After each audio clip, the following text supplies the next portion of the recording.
ಬನ್ನಿ ಸಂದೇಶ ಕೇಳಬನ್ನಿ ಸಂದೇಶ ಶರಣರ ವಚನಾಮೃತ ಸಂದೇಶ ಶರಣರ ವಚನಾಮೃತ ಸಂದೇಶ ಕಾಯಕ ಜೀವಿಗಳ ಸಂದೇಶ ಕಲ್ಯಾಣದ ಕರುಣಿ ಬಸವನ ಸಂದೇಶ ಮತ್ತೆ ಕಲ್ಯಾಣದ ಸಂದೇಶ ಸಂದೇಶ ಮತ್ತೆ ಕಲ್ಯಾಣದ ಸಂದೇಶ ಮತ್ತೆ ಕಲ್ಯಾಣದ ಸಂದೇಶ ಮತ್ತೆ ಕಲ್ಯಾಣದ ಸಂದೇಶ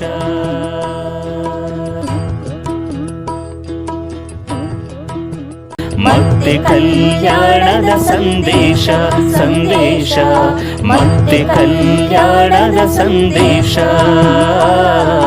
ಮತ್ತೆ ಕಲ್ಯಾಣದ ಸಂದೇಶ ಮತ್ತೆ ಕಲ್ಯಾಣದ ಸಂದೇಶ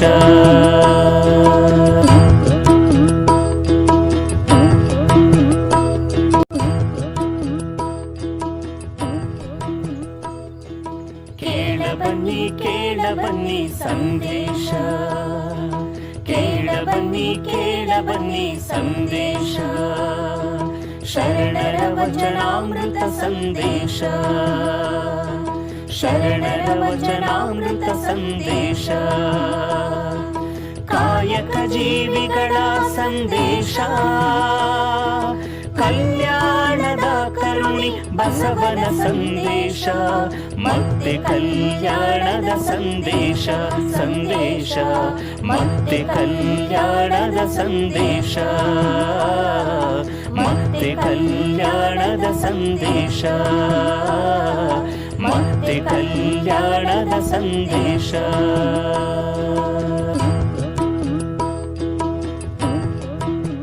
ಮತ್ತೆ ಕಲ್ಯಾಣದ ಸಂದೇಶ ಸಂದೇಶ ಮತ್ತೆ ಕಲ್ಯಾಣದ ಸಂದೇಶ ಮತ್ತೆ ಕಲ್ಯಾಣದ ಸಂದೇಶ ಮತ್ತೆ ಕಲ್ಯಾಣದ ಸಂದೇಶ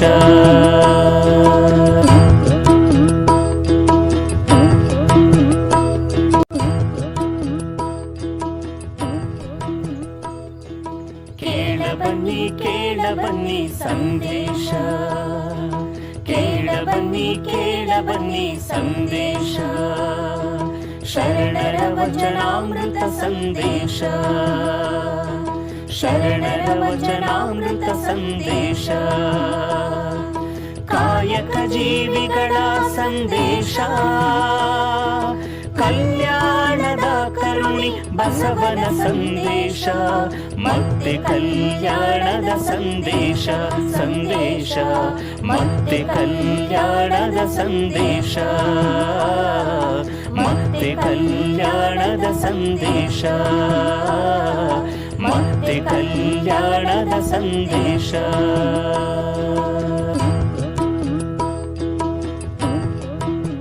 ಮತ್ತೆ ಕಲ್ಯಾಣದ ಸಂದೇಶ ಸಂದೇಶ ಮತ್ತೆ ಕಲ್ಯಾಣದ ಸಂದೇಶ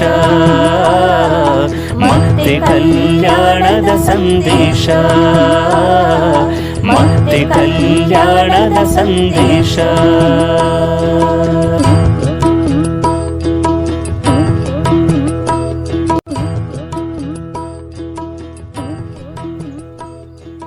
ಕೇಳಬನ್ನಿ ಸಂದೇಶ ಕೇಳಬನ್ನಿ ಸಂದೇಶ ಶರಣರ ವಚನಾಮೃತ ಸಂದೇಶ ಶರಣರ ವಚನಾಮೃತ ಸಂದೇಶ ಕಾಯಕ ಜೀವಿಗಳ ಸಂದೇಶ ಕಲ್ಯಾಣದ ಕರುಣಿ ಬಸವನ ಸಂದೇಶ ಮತ್ತೆ ಕಲ್ಯಾಣದ ಸಂದೇಶ ಸಂದೇಶ ಮತ್ತೆ ಕಲ್ಯಾಣದ ಸಂದೇಶ ಮತ್ತೆ ಕಲ್ಯಾಣದ ಸಂದೇಶ ಮತ್ತೆ ಕಲ್ಯಾಣದ ಸಂದೇಶ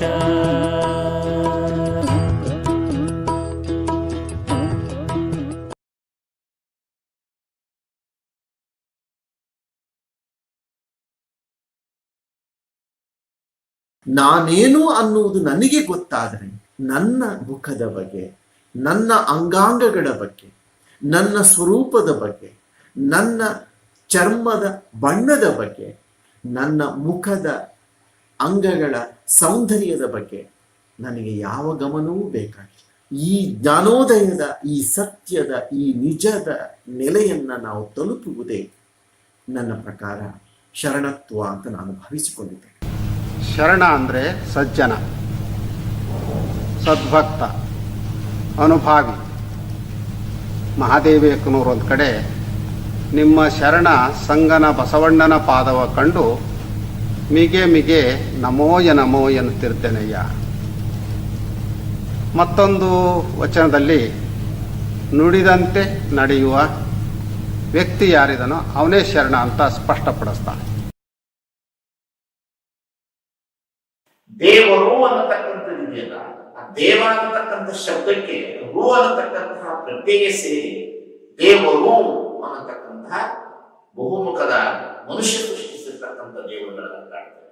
ಅಂದ್ರೆ ನಾಗರಿಕತೆಗಳಂತೆ ಮನುಷ್ಯ ತನ್ನ ಸ್ವಭಾವದ ಭಯ ಮತ್ತು ಭಕ್ತಿಯೊಂದಿಗೆ ಈ ಪಂಚಭೂತಾತ್ಮಕಗಳನ್ನೇ ದೇವರನ್ನಾಗಿ ಮಾಡಿಕೊಳ್ಳುವಂತ ವ್ಯವಸ್ಥೆಗೆ ಅವರು ಬಂದ. ನರ, ಗಾಳಿ, ನೀರು, ಪಶು ಪಕ್ಷಿ ಪ್ರಾಣಿಗಳು ಇವುಗಳನ್ನೇ ದೇವರಾಗಿ ಪರಿವರ್ತಿಸಿಕೊಂಡು ಬಂದ. ತನ್ನ ಜ್ಞಾನ, ತನ್ನ ನಾಗರಿಕತೆಯ ಬೆಳವಣಿಗೆ ಒಳಗಡೆ ಇರತಕ್ಕಂತಹ ವ್ಯವಸ್ಥೆ.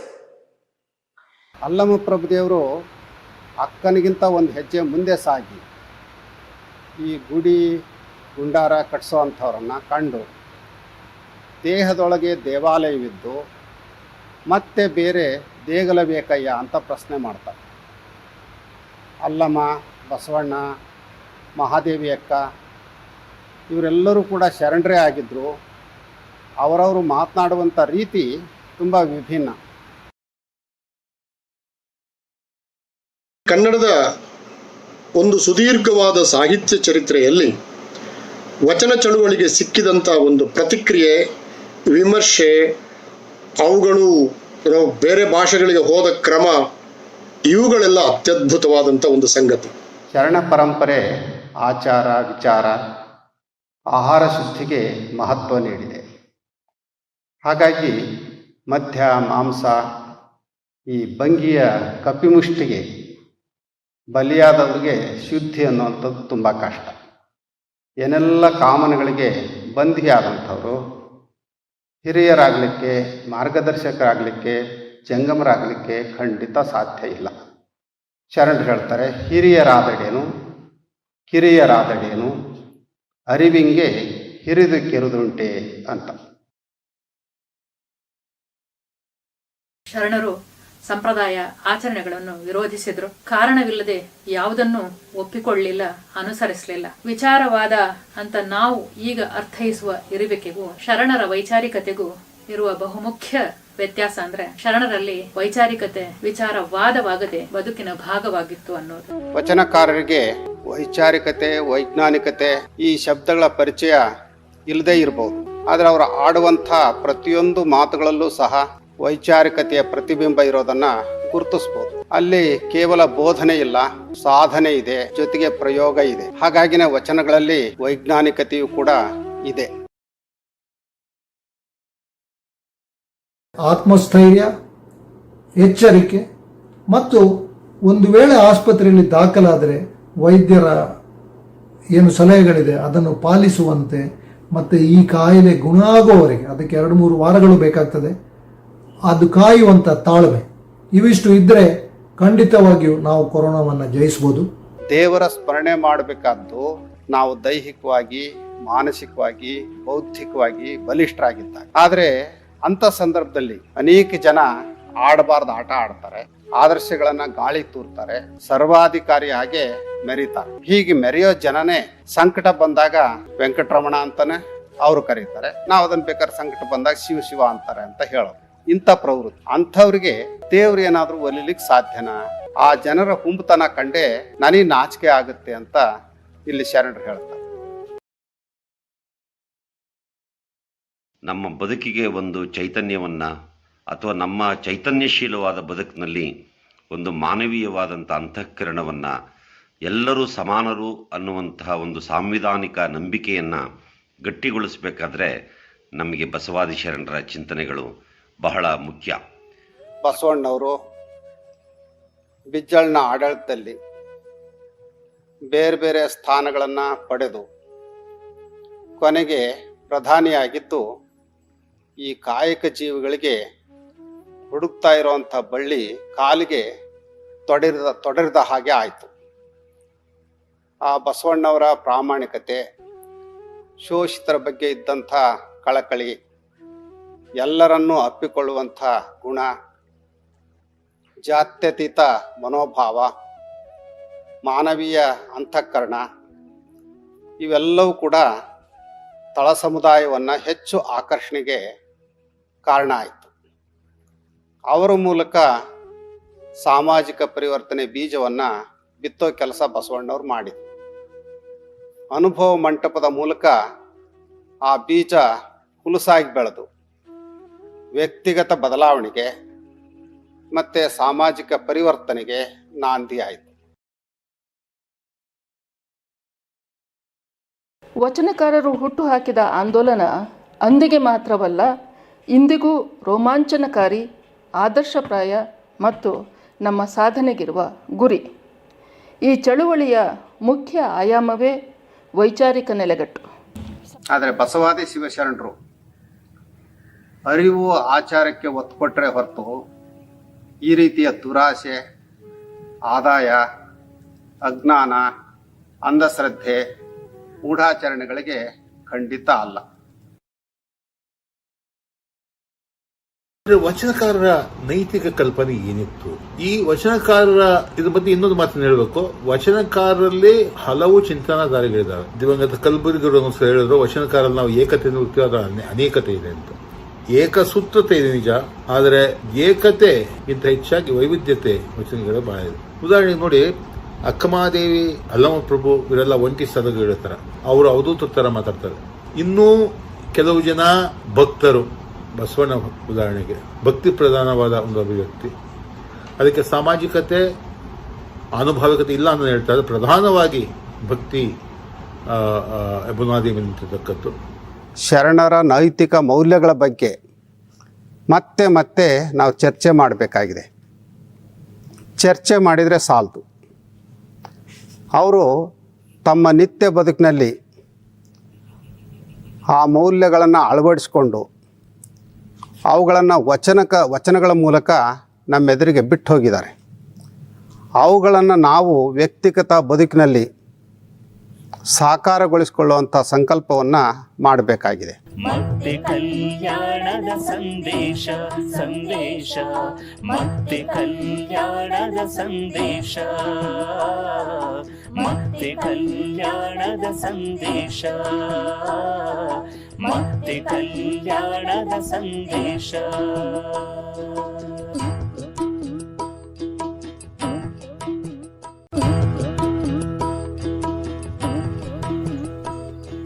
ಕೇಳ ಬನ್ನಿ ಸಂದೇಶ, ಕೇಳ ಬನ್ನಿ ಸಂದೇಶ, ಶರಣರ ವಚನಾಮೃತ ಸಂದೇಶ, ಶರಣರ ವಚನಾಮೃತ ಸಂದೇಶ, ಕಾಯಕ ಜೀವಿಗಳ ಸಂದೇಶ,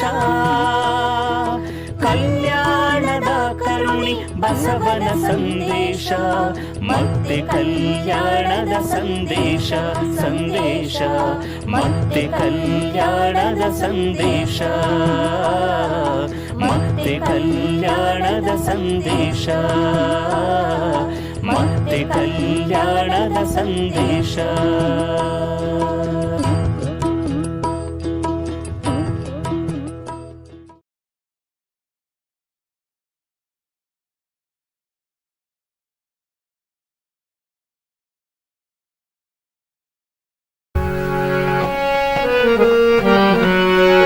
ಚೆನ್ನಯ್ಯನ ಮನೆಯ ದಾಸನ ಮಗನು, ಕಕ್ಕಯ್ಯನ ಮನೆಯ ದಾಸಿಯ ಮಗಳು, ಇಬ್ಬರು ಹೊಲದಲ್ಲಿ ಬೆರಣಿಗೆ ಹೋಗಿ ಸಂಗಮ ಮಾಡಿದರು.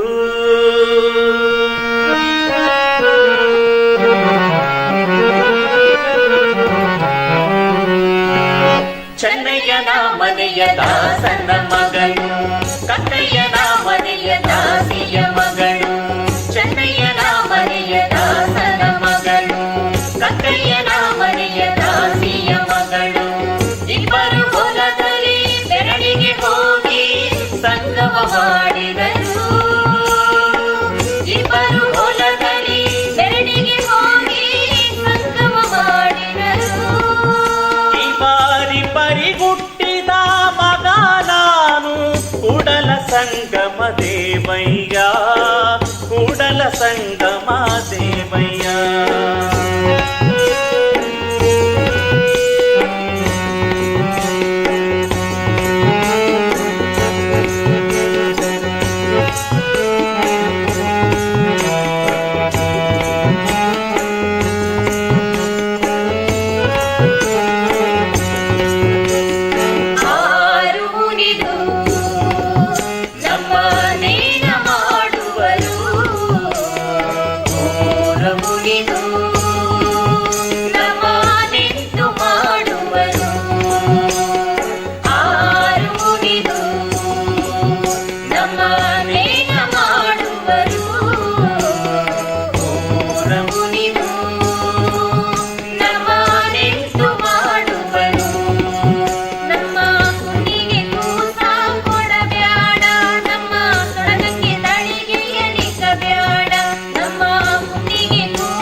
ಕಚ್ಚಾ ಬಲ್ಲುದೆ ಆನೆಗೆ ಮೇಲೆ ಓಹವನ ಶ್ವಾನ ಕಚ್ಚಾ ಬಲ್ಲುದೆ.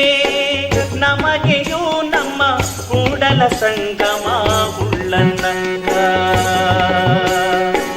ನಮಗೆಯೂ ನಮ್ಮ ಕೂಡಲ ಸಂಗಮ ಉಳ್ಳನ್ನಂಗ.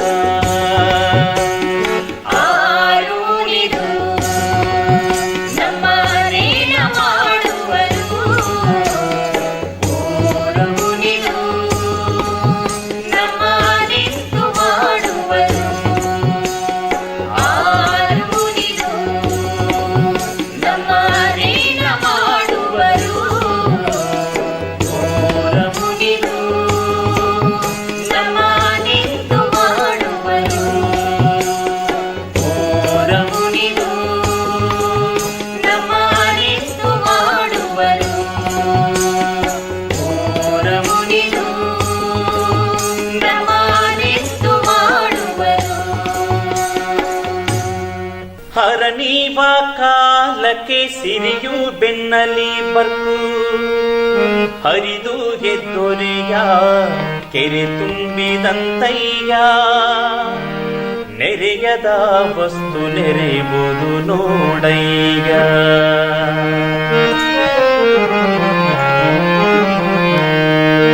ಹರನೀವ ಕಾಲಕ್ಕೆ ಸಿರಿಯು ಬೆನ್ನಲಿ ಬರ್ಕು,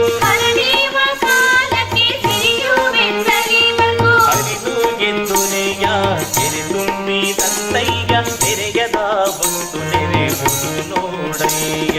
ಹರನೀವ ಕಾಲಕ್ಕೆ ಸಿರಿಯು ಬೆನ್ನಲಿಬರ್ಕು, ಹರಿದು ಎದ್ದೊರೆಯ ಕೆರೆ ತುಂಬಿದಂತಯ್ಯ. ತೆರೆಯದ ವಸ್ತು ನೆರೆಯುವುದು ನೋಡಯ್ಯ. ಅಯ್ಯ ನೋಡಯ್ಯ ನೋಡಯ್ಯ ನೋಡಯ್ಯ ನೋಡಯ್ಯ ಕೂಡಲ ಸಂಗಮ ದೇವ. ಅಯ್ಯ ನೋಡಯ್ಯ ನೋಡಯ್ಯ ನೋಡಯ್ಯ ನೋಡಯ್ಯ ಕೂಡಲ ಸಂಗಮ ದೇವ.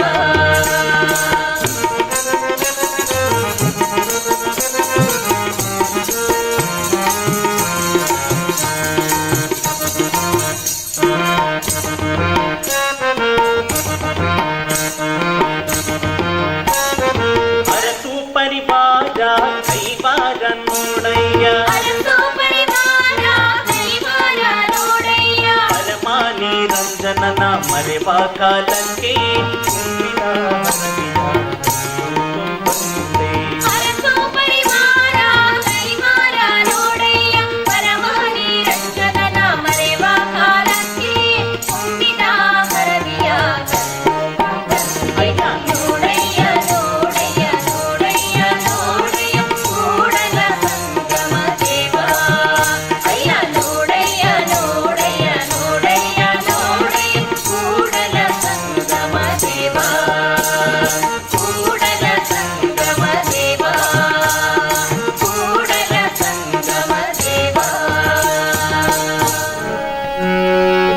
ಜಗದೊಳು ಧರ್ಮವ ಸಾರಲು ಸುಗ ಬಂದಿಹನು ಅಣ್ಣ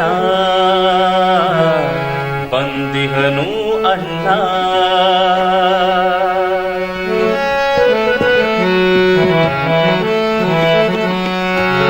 ಅಣ್ಣ ಬಂದಿಹನಣ್ಣ ಬಸವಣ್ಣ ಬಂದಿಹನಣ್ಣ ಜಗದಣ್ಣ ಬಂದಿಹನಣ್ಣ ಜಗದೊಳು ಧರ್ಮವ ಸಾರಲು ಸುಗ ಬಂದಿಹನು ಅಣ್ಣ ಬಂದಿಹನು ಅಣ್ಣ. ಅಣ್ಣ ಬಂದಿಹನಣ್ಣ ಬಸವಣ್ಣ ಬಂದಿಹನಣ್ಣ ಜಗದಣ್ಣ ಬಂದಿಹನಣ್ಣ ಜಗದೊಳು ಧರ್ಮವ ಸಾರಲು ಸುಗ ಬಂದಿಹನು ಅಣ್ಣ ಬಂದಿಹನು ಅಣ್ಣ.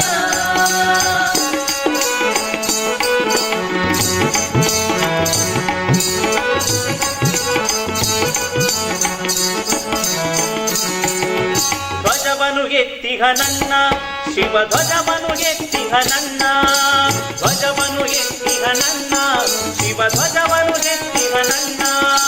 ಅನುಭವ ಮಂಟಪ ನಿರ್ಮಿಸಿ ಜಗದ ತಮವನ್ನು ಕಳೆಯುವನಣ್ಣ ಅನುಭವ ಮಂಟಪ ನಿರ್ಮಿಸಿ ಜಗದ ತಮವನ್ನು ಕಳೆಯುವನಣ್ಣ. ಅಣ್ಣ ಬಂದಿಹನಣ್ಣ ಬಸವಣ್ಣ ಬಂದಿಹನಣ್ಣ ಜಗದಣ್ಣ ಬಂದಿಹನಣ್ಣ ಜಗದೊಳು ಧರ್ಮವ ಸಾರಲು ಸುಗ ಬಂದಿಹನು ಅಣ್ಣ ಬಂದಿಹನು ಅಣ್ಣ.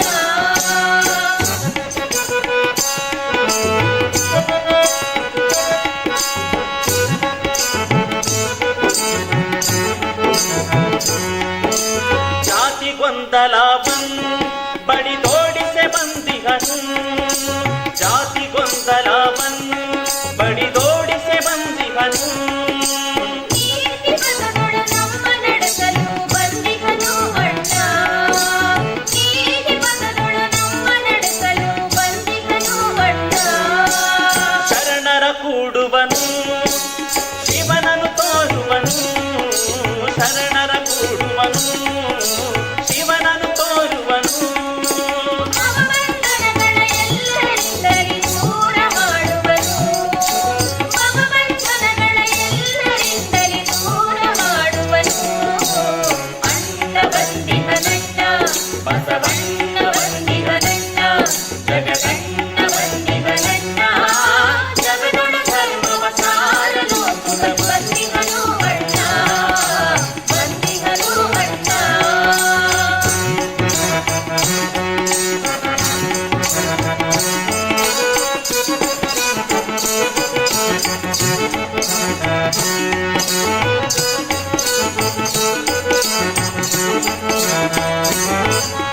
ಬಸವನ ರೂಹಂತೆ ಶ್ರೀ ಶಿವಕುಮಾರನಂತೆ ಬಸವನ ರೂಹಂತೆ ಶಿವಕುಮಾರನಂತೆ.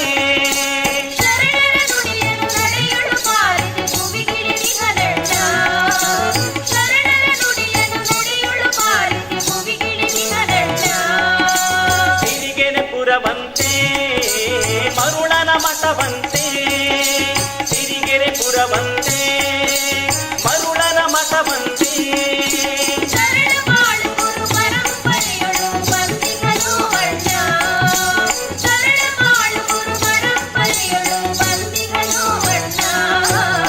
ಅಣ್ಣ ಬಂದಿಹನಣ್ಣ ಬಸವಣ್ಣ ಬಂದಿಹನಣ್ಣ ಜಗದಣ್ಣ ಬಂದಿಹನಣ್ಣ ಜಗದೊಳು ಧರ್ಮವ ಸಾರಲು ಸುಗ ಬಂದಿಹನು ಅಣ್ಣ ಜಗದೊಳು ಧರ್ಮವ ಸಾರಲು ಸುಗ ಬಂದಿಹನು ಅಣ್ಣ. ಅಣ್ಣ ಬಂದಿಹನಣ್ಣ ಬಸವಣ್ಣ ಬಂದಿಹನಣ್ಣ ಜಗದಣ್ಣ ಬಂದಿಹನಣ್ಣ ಜಗದೊಳು ಧರ್ಮವ ಸಾರಲು ಸುಗ ಬಂದಿಹನು ಅಣ್ಣ ಜಗದೊಳು ಧರ್ಮವ ಸಾರಲು ಸುಗ ಬಂದಿಹನು ಅಣ್ಣ ಜಗದೊಳು ಧರ್ಮವ ಸಾರಲು ಸುಗ ಬಂದಿಹನು ಅಣ್ಣ. ಮತ್ತೆ ಕಲ್ಯಾಣದ ಸಂದೇಶ ಸಂದೇಶ ಮತ್ತೆ ಕಲ್ಯಾಣದ ಸಂದೇಶ ಮತ್ತೆ ಕಲ್ಯಾಣದ ಸಂದೇಶ ಮತ್ತೆ ಮತ್ತೆ ಕಲ್ಯಾಣದ ಸಂದೇಶ.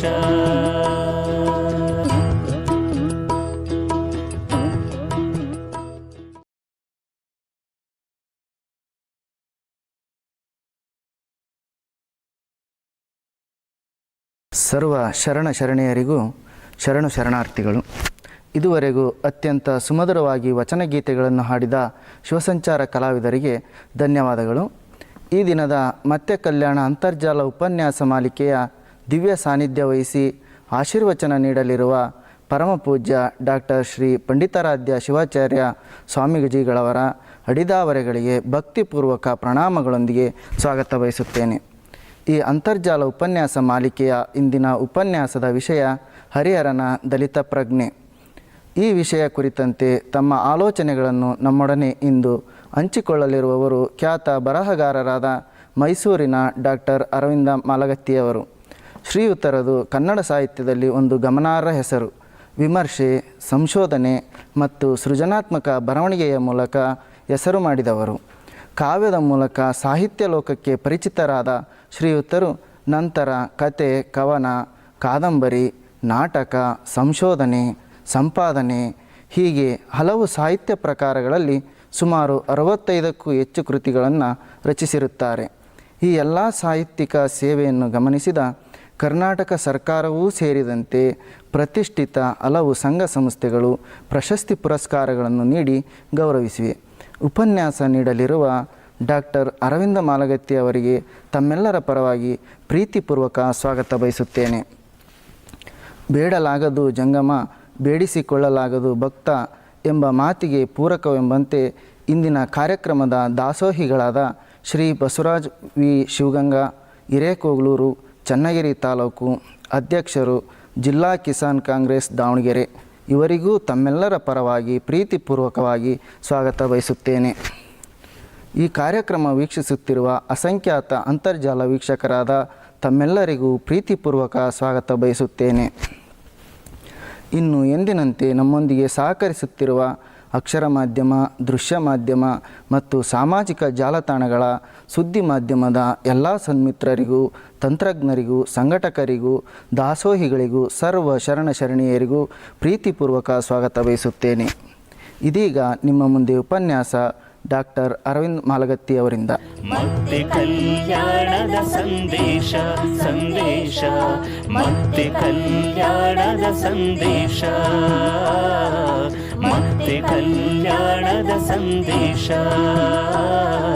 ಮತ್ತೆ ಕಲ್ಯಾಣದ ಸಂದೇಶ.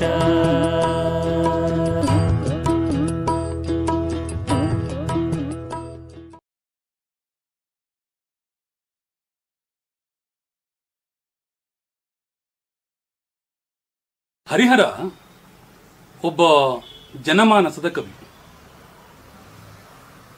ಜನಸಮುದಾಯಗಳಲ್ಲಿ ಇದ್ದಂಥ ಕಥಾನಕಗಳನ್ನು ವಚನದ ಶ್ರೀರಕ್ಷೆಯಲ್ಲಿ ತನ್ನ ರಗಳೆಗಳನ್ನು ರೂಪಿರುವ ಸಾಧ್ಯತೆಗಳು ಅಧಿಕವಾಗಿವೆ ಅನ್ನುವಂತಹದ್ದನ್ನು ಈಗಾಗಲೇ ಹಲವಾರು ಜನ ಸಂಶೋಧಕರು ಗುರುತಿಸಿದ್ದಾರೆ. ಈತ ದೇಶೀಯ ಶಕ್ತ ಸ್ವಾಭಿಮಾನಿಯಾದಂಥ ಕವಿ ಅನ್ನೋದು ಈತನ ರಗಳೆಗಳನ್ನು ಓದಿದಾಗ ಸ್ಪಷ್ಟವಾಗುತ್ತೆ. ರಗಳೆಗೆ ರಾಜಮಾರ್ಗವನ್ನು ತೋರಿಸಿದ ಕವಿ ಅನ್ನುವ ಶ್ರೇಯಸ್ಸು ಕೂಡ ಈತನಿಗೆ ದಕ್ಕತ್ತೆ. ದೊರೆಯ ಚರಿತೆಗಳು ಭವಿಚರಿತೆಗಳು ಅಂತ ದೂರಿಟ್ಟ ಈತ ಶಿವಭಕ್ತರನ್ನ ತಲೆಯ ಮೇಲೆ ಹೊತ್ತು ಮೆರೆಯುವ ಈತನ ಕೃತಿಗಳು ಅತ್ಯಂತ ಶ್ರೇಷ್ಠವಾದಂಥವುಗಳು ಅನ್ನೋದು ಗಮನಕ್ಕೆ ಬರುತ್ತೆ. ಸಾಮಾನ್ಯ ವ್ಯಕ್ತಿಯನ್ನ ಅಸಾಮಾನ್ಯ ವ್ಯಕ್ತಿಯನ್ನಾಗಿ ರೂಪಿಸಿದ, ಅಸಾಮಾನ್ಯ ವ್ಯಕ್ತಿಯನ್ನ ಸಾಮಾನ್ಯ ವ್ಯಕ್ತಿಯನ್ನಾಗಿ ಪರಿವರ್ತಿಸಿದ ಸ್ವರೂಪ ಈತನ ರಗಳೆಗಳಲ್ಲಿ ಸರ್ವೇ ಸಾಮಾನ್ಯವಾಗಿ ಕಂಡುಬರುತ್ತೆ. ಮೂಲತಃ ಜನಕವಿಯಾದಂತಹ ಈತ ಶಿವಭಕ್ತರ ಕಥೆಯನ್ನ ಹೇಳುವಂತಹ ಸಂದರ್ಭದಲ್ಲಿ ತಳ ಸಮುದಾಯದವರಿಗೆ ಹೆಚ್ಚು ಒತ್ತನ್ನು ಕೊಟ್ಟಿದ್ದಾನೆ. ಇವನ ಕಥಾನಾಯಕರು ಹೆಚ್ಚಿನವರೆಲ್ಲ ತಳ ಸಮುದಾಯದವರೇ. ವೃತ್ತಿ ಮತ್ತು ಶಿವಭಕ್ತಿ ಎರಡೂ ಅಭೇದ್ಯ ಎನ್ನುವ ರೀತಿಯಲ್ಲಿ ರಗಳೆಗಳು ನಿರೂಪಿಸ್ತವೆ.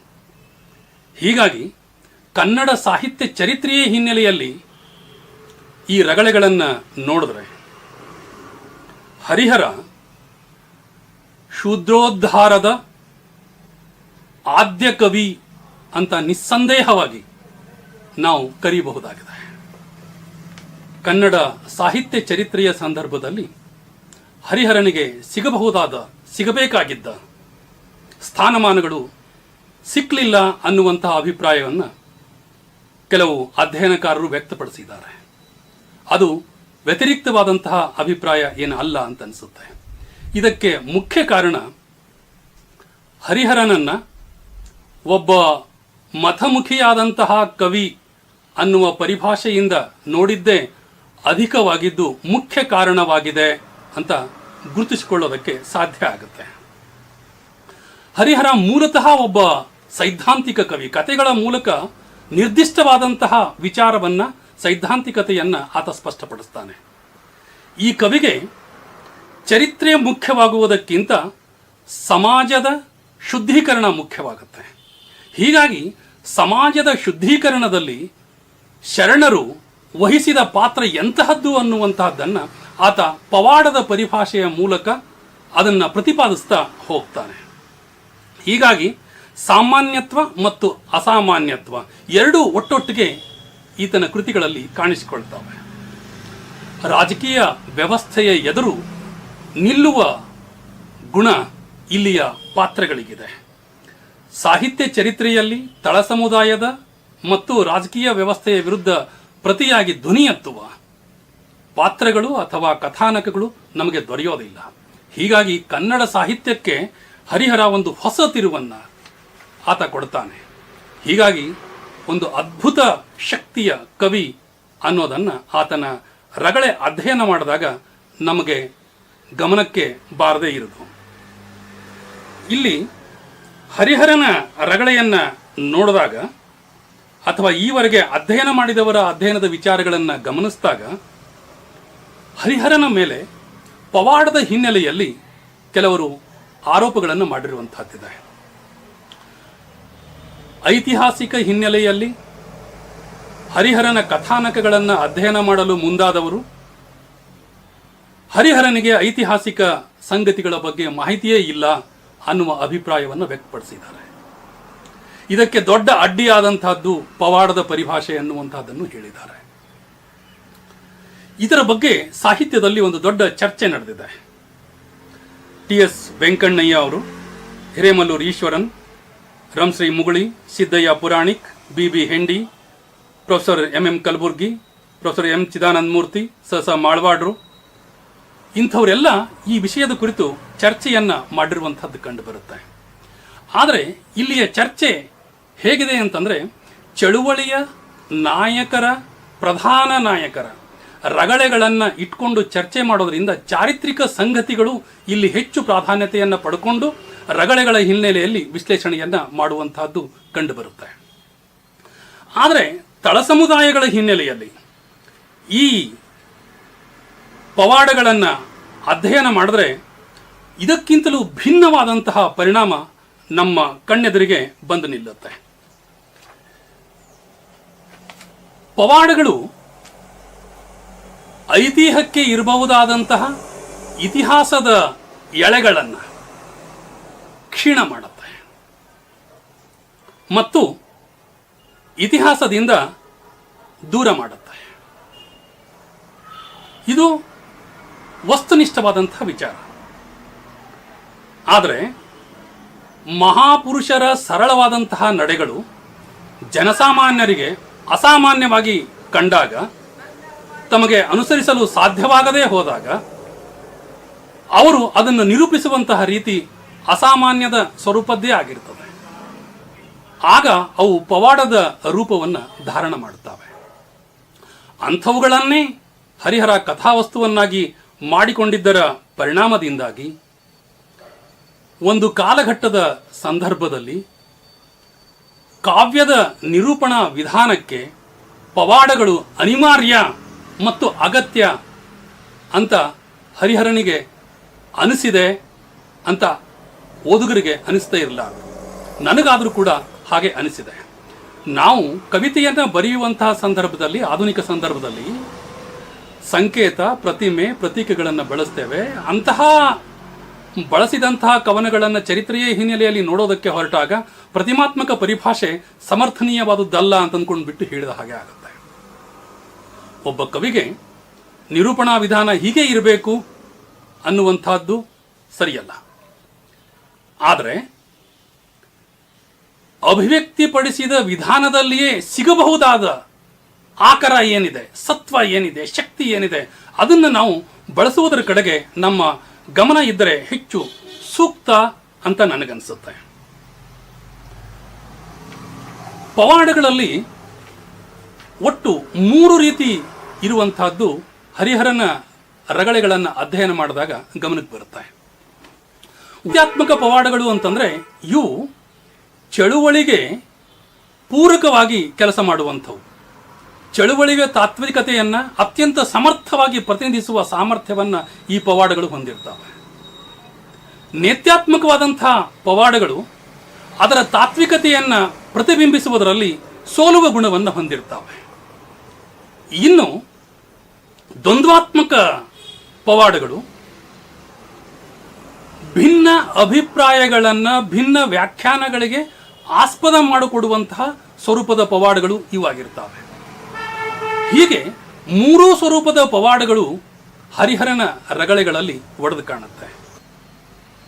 ಅದರಲ್ಲೂ ತಳ ಸಮುದಾಯಕ್ಕೆ ಸಂಬಂಧಪಟ್ಟಂತೆ ಇರುವ ಶರಣರ ರಗಳೆಗಳನ್ನು ಅಧ್ಯಯನ ಮಾಡಿದಾಗ ಹೆಚ್ಚಿನ ಪವಾಡಗಳು ಇತ್ಯಾತ್ಮಕವಾಗಿಯೇ ಇರುವಂತಹದ್ದು ಗಮನಕ್ಕೆ ಬರುತ್ತೆ. ಹೀಗಾಗಿ ಶರಣರ ಆಶಯಗಳನ್ನು ಪವಾಡದ ಪರಿಭಾಷೆಯ ಮೂಲಕ ಸಮರ್ಥವಾಗಿ ಬಿಂಬಿಸಲಾಗಿದೆ ಅಂತ ಇಲ್ಲಿ ಹೇಳುವುದು ಅನಿವಾರ್ಯವಾಗುತ್ತೆ. ಶರಣರ ಕನಸಿನ ಸಮಾಜವನ್ನು ಕಟ್ಟುವುದಕ್ಕೆ ಇಂತಹ ಪವಾಡಗಳು ಪೂರಕವಾಗಿ ಶ್ರಮಿಸಿವೆ ಅಂತ ಹೇಳುವುದು ಕೂಡ ಅನಿವಾರ್ಯವಾಗುತ್ತೆ. ಅಥವಾ ಶರಣರ ಸಮಾಜವನ್ನು ರೂಪಿಸುವಲ್ಲಿ, ಜನಸಾಮಾನ್ಯರ ಮನಸ್ಸನ್ನು ಪರಿವರ್ತನೆಗೊಳಿಸುವಲ್ಲಿ ಈ ಪವಾಡಗಳು ಒಂದು ಅಸ್ತ್ರದ ರೀತಿಯಲ್ಲಿ ಕೆಲಸವನ್ನು ಮಾಡಿವೆ ಮತ್ತು ಮಾಡುತ್ತವೆ ಅಂತ ಹೇಳುವುದು ಅನಿವಾರ್ಯ ಆಗತ್ತೆ. ನಮಗೆ ಕೆಂಬಾವಿ ಬೋಗಯ್ಯನ ರಗಳೆಯನ್ನು ಇಟ್ಕೊಂಡ್ಬಿಟ್ಟು ನೋಡೋದಾದ್ರೆ ಇಲ್ಲಿ ಬೋಗಯ್ಯ ಪಾದಪೂಜೆ, ಚಂಡಾಲನ ಪಾದಪೂಜೆಯನ್ನ ಮಾಡಿದ್ದರ ಪರಿಣಾಮದಿಂದಾಗಿ ಬಹಿಷ್ಕಾರಕ್ಕೆ ಒಳಗಾಗ್ತಾನೆ. ಬಂದಂತಹ ಚಂಡಾಲನಾಗಿರದೆ ಆತ ಶಿವನೇ ಚಂಡಾಲನ ವೇಷವನ್ನ ಧರಿಸಿ ಬಂದಂಥವನಾಗಿದ್ದ ಅಂತ ಹೇಳುತ್ತೆ. ಅಂದ್ರೆ ಇದು ಪವಾಡದ ಸ್ವರೂಪದ ಒಂದು ಬಗೆ. ಶಿವನೇ ಚಂಡಾಲನ ವೇಷದಲ್ಲಿ ಬಂದ ಅನ್ನುವಂಥದ್ದು. ಇದು ಚಂಡಾಲನೇ ಬಂದ ಅಂತ ಇದ್ದಾಗ ಎಷ್ಟು ಪರಿಣಾಮ ಬೀರ್ತಿತ್ತೋ ಅಷ್ಟು ಪರಿಣಾಮ ಶಿವನೇ ಚಂಡಾಲನ ವೇಷದಲ್ಲಿ ಬಂದ ಅಂದಾಗ ಬೀರೋದಿಲ್ಲ. ಯಾಕೆ ಅಂತಂದ್ರೆ ಶಿವ ಅನ್ನೋ ಬಂದಿದ್ದ ಅನ್ನೋ ಕಾರಣಕ್ಕೋಸ್ಕರವಾಗಿ ಸ್ವಾಗತ ಮಾಡಿರಬಹುದು ಅನ್ನುವಂಥದ್ದಕ್ಕೂ ಆಸ್ಪದ ಇದೆ. ಹೀಗಾಗಿ ಇಂಥವುಗಳು ಏನಾಗ್ತವೆ, ಇತ್ಯಾತ್ಮಕವು, ದ್ವಂದ್ವಾತ್ಮಕವು ಆಗುವ ಸಾಧ್ಯತೆ ಇರ್ತವೆ. ಆದರೆ ಇದೇ ರಗಳೆಯಲ್ಲಿ ಬರುವಂತಹದ್ದು, ಯಾವಾಗ ಬೋಗಯ್ಯ ಊರು ಬಿಟ್ಟು ಹೊರಗೆ ಹೋಗ್ತಾನೆಯೋ, ಬಹಿಷ್ಕಾರವನ್ನು ಹಾಕಿದಾಗ ಊರು ಬಿಟ್ಟು ಹೊರಗಡೆ ಹೋಗುವಾಗ ಲಿಂಗಗಳು ಕೂಡ ಅವನ ಜೊತೆಗೆ ಹೋದವು ಅಂದ್ಕೊಂಡ್ಬಿಟ್ಟು ಹೇಳಲಾಗುತ್ತೆ. ಈ ಪವಾಡ ಅತ್ಯಂತ ಚಳುವಳಿಯ ಆಶಯಗಳನ್ನು ಪ್ರಭಾವಶಾಲಿಯಾಗಿ ಪ್ರತಿಬಿಂಬಿಸುವಂತಹದ್ದು ಮತ್ತು ಸಶಕ್ತವಾದಂತಹ ಪವಾಡ ಅಂತ ಅಂದ್ಕೊಂಡ್ಬಿಟ್ಟು ನಾವು ಹೇಳೋದಕ್ಕೆ ಸಾಧ್ಯವಿದೆ. ಈ ಲಿಂಗಗಳು ಹೋದುವು ಅನ್ನುವಂಥದ್ದೇ ಅದ್ಭುತವಾದಂತಹ ಒಂದು ಕಲ್ಪನೆ.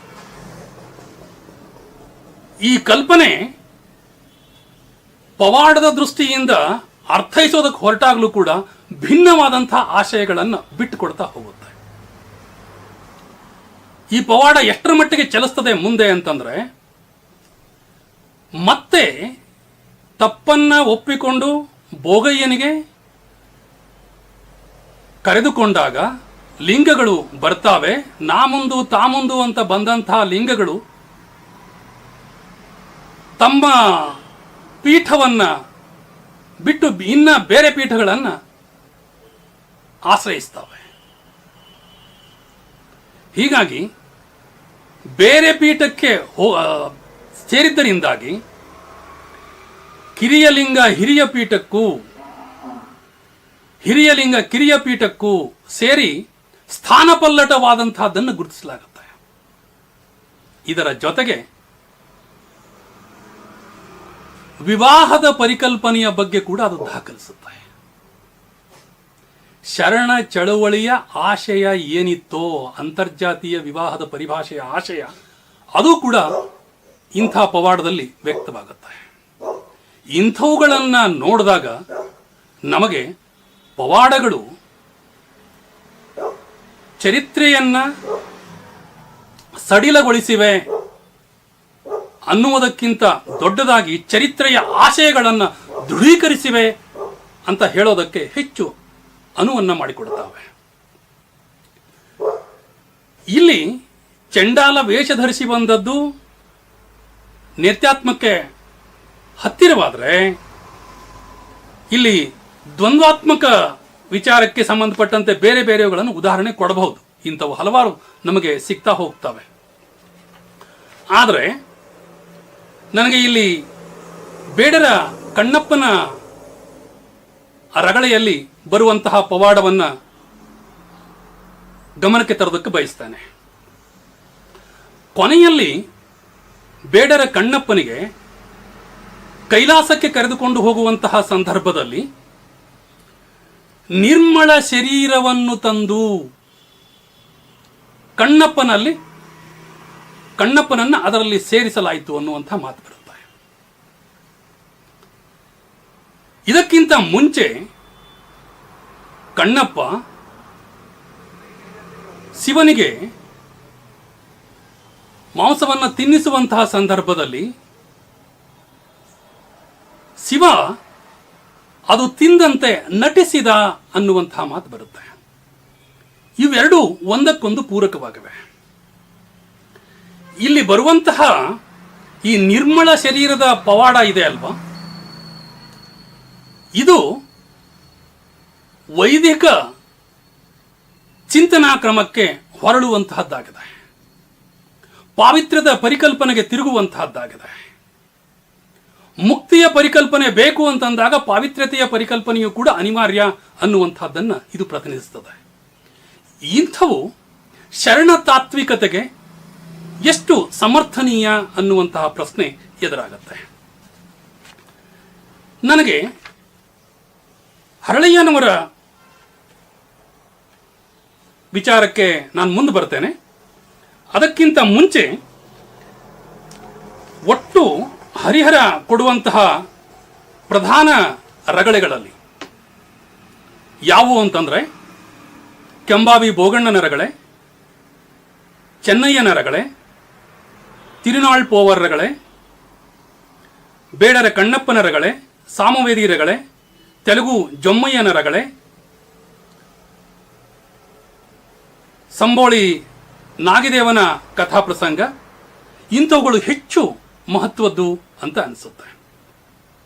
ಇವುಗಳನ್ನೆಲ್ಲ ಅಧ್ಯಯನ ಮಾಡಿದ್ರೆ ನಮಗೆ ಇಲ್ಲಿ ಒಡೆದು ಕಾಣುವ ಸಂಗತಿ ಯಾವುದು ಅಂತಂದ್ರೆ,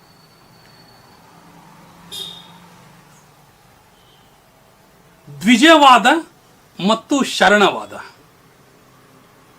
ಇವೆರಡು ಬೇರೆ ಬೇರೆ ಮಾಡೋದಕ್ಕೆ ಹರಿಹರ ಮಾಡಿದಂತಹ ಹರಸಾಹಸ ಎಂಥದ್ದು ಅನ್ನೋದು ಗಮನಕ್ಕೆ ಬರುತ್ತೆ.